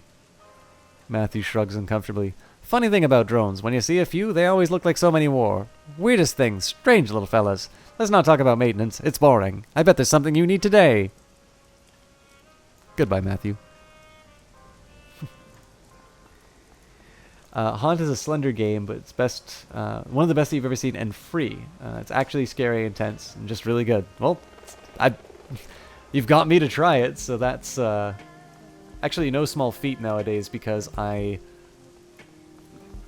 find it very hard to make time for all the games that I want to try. And yes, I agree absolutely 100%. I need a drone myself. Actually, what's really funny is that whole spiel that he gave about making life better in that. Those Facebook messages that people heard in the background earlier. There's politics chat with a friend of mine.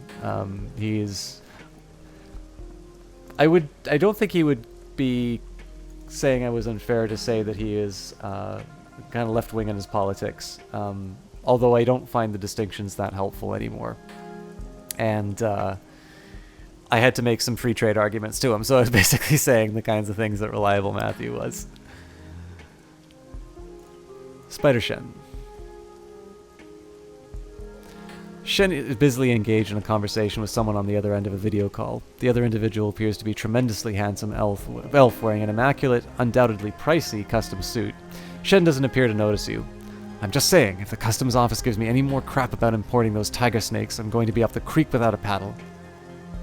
The elf nods, tilting his head back with a mischievous grin. Leave it to me. I have some friends in the customs house, and between that and their shoddy record-keeping, I'm certain that you'll get your snakes out of quarantine. It'll take a day, maybe two. If it takes longer than that, it's because someone specifically doesn't like you. At long last, Shen seems to notice you. Hold on, Yang. I'll call you back. Got a customer here.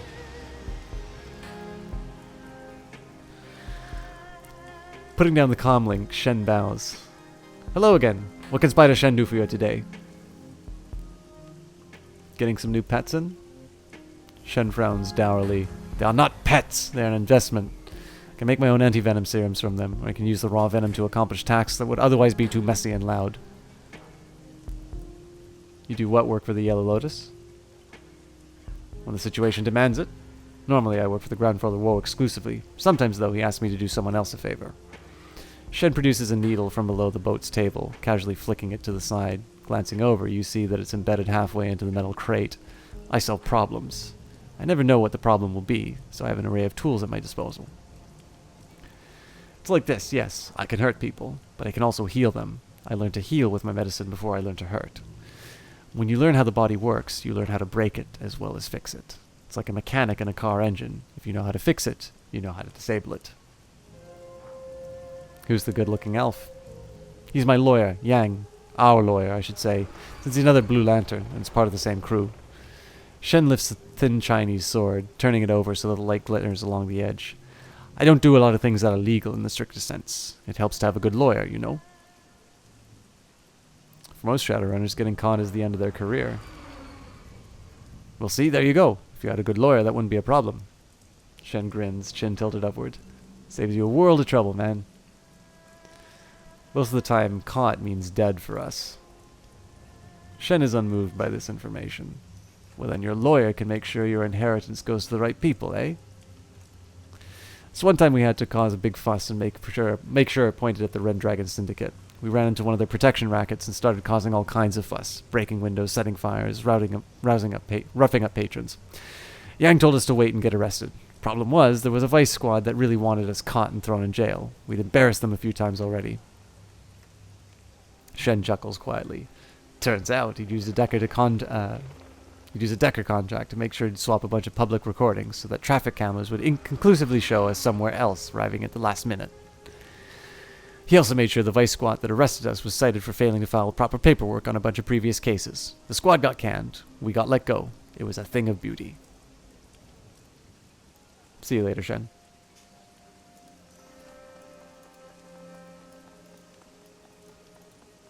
I think I'd do Kindly Cheng for my next mission, but I want to do the sleep first, and then chat with the team members. I also don't believe I went into the parlor.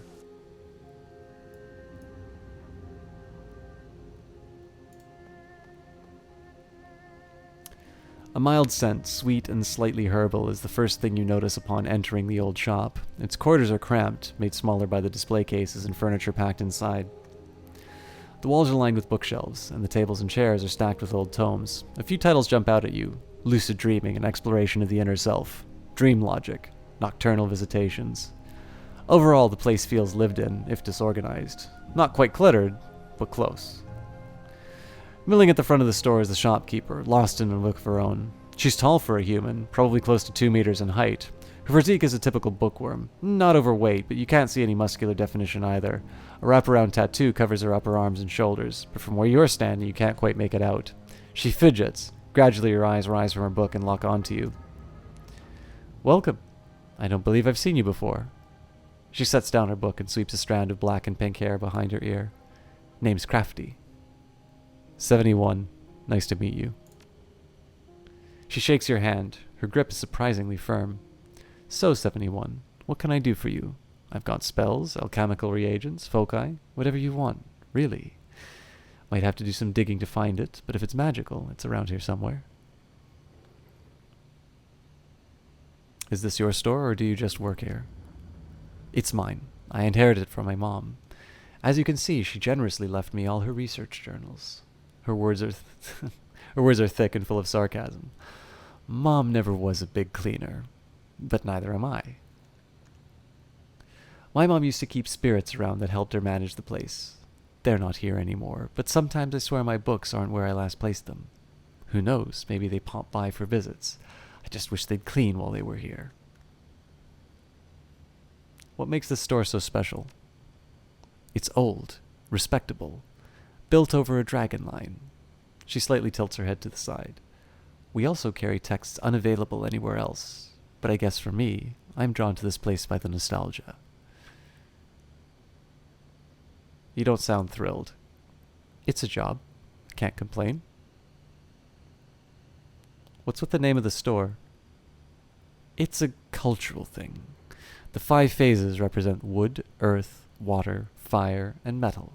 Some people believe they're the basis for how things function and interact in the world. You'll find it practiced all throughout China, in disciplines ranging from farming to science, even music. The theory isn't common among younger generations, but it has its uses. My mother was strongly influenced by it. In fact, our sign out front is a visual representation of the cycle of 5 phases. It was an inspiration to her. She raises a shoulder in a half shrug. I just think it looks neat. I have a question for you about something else. Sure. Say, Crafty, have you had any vivid dreams lately? Her face is unreadable. Her eyes lock into yours. As a matter of fact, I have 71. But we all get the occasional vivid dream. Nothing special there. Gesture to the books on the tabletop. Really? Then why are you reading up on them? She flicks her wrist dismissively. Sure, it's a little weird that we're having them, but these types of dreams are common in the walled city. Nothing to get worked up about. Probably. Strange. I met somebody the other day who said that too. She nods.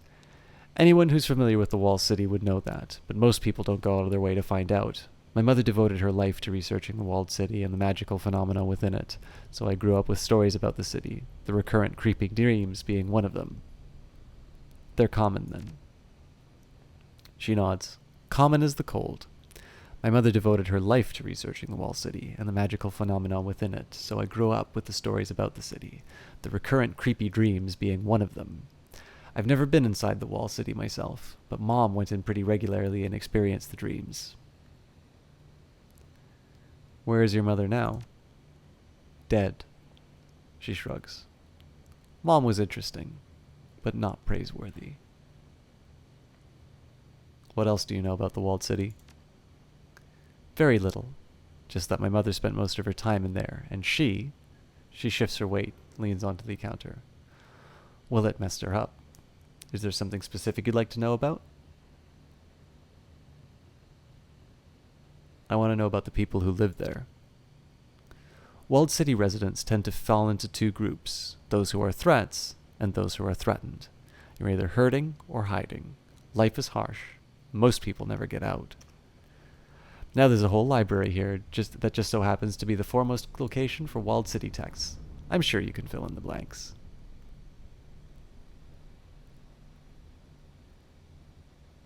I get the feeling that your relationship with your mother was unusual. You'd better believe it. She was obsessed with the walled city. Put it before everyone in her life. Mom ate, slept, and breathed that city.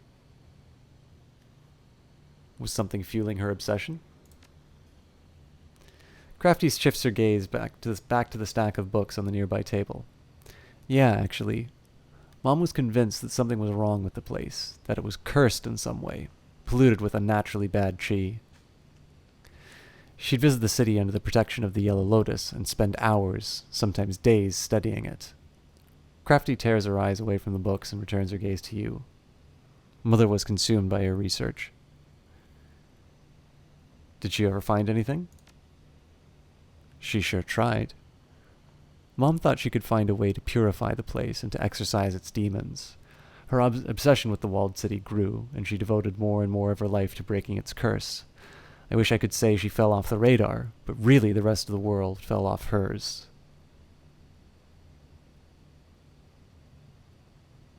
What a way to spend your childhood. It is what it is, and here I am. Crafty gives you a warm smile. It sounds to me like you don't believe in your mother's research.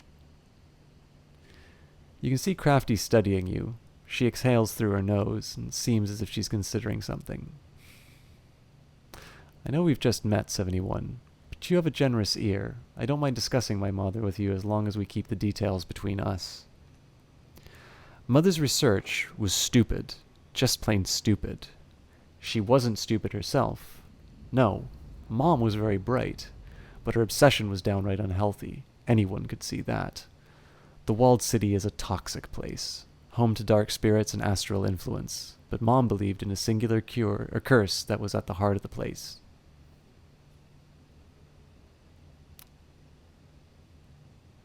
When you say toxic, what do you mean? My mother failed to change the walled city, and the time she spent inside there changed her. She grew sickly and became moody, irritable. She suffered from night terrors for the rest of her life. Crafty languidly sweeps a small clump of dust off a nearby book. Must have been difficult to watch her decline like that. She points a finger at you. It wasn't just that. The breaking point for me was her ridiculous obsession. I refused to indulge her. It drove a wedge between us. Neither of us were willing to relent. A small bitter laugh escapes her throat. I guess we had that in common. Stubborn till the end. Have a great night after an autopsy. I am told that I am partially responsible for making people feel sleepy during this cast, so it was great to have you in here. Thank you again for coming through that raid and giving us a follow. I hope to see you again soon. Have a very good sleep. So after Mom died, I turned my back on her work and left the walled city and its people themselves. And it's a toxic site beyond rehabilitation. I do my best to ignore it. Her composure breaks for a second, and you can see Crafty shift nervously behind the counter. At least I've tried. Now that these dreams, these nightmares are leaking out of the walled city, however, I wonder if I can still ignore it.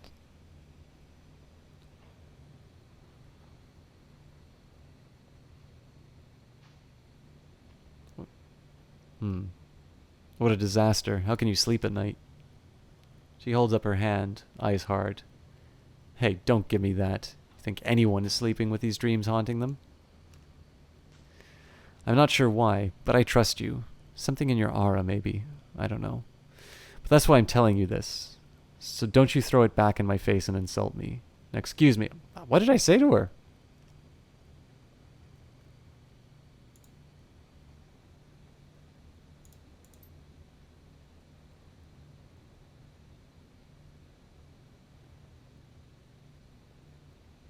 You peer around the precariously arranged tower of books and find Crafty hungrily reading one of her mother's journals. Red rings in her eyes and tousled hair falls over her face.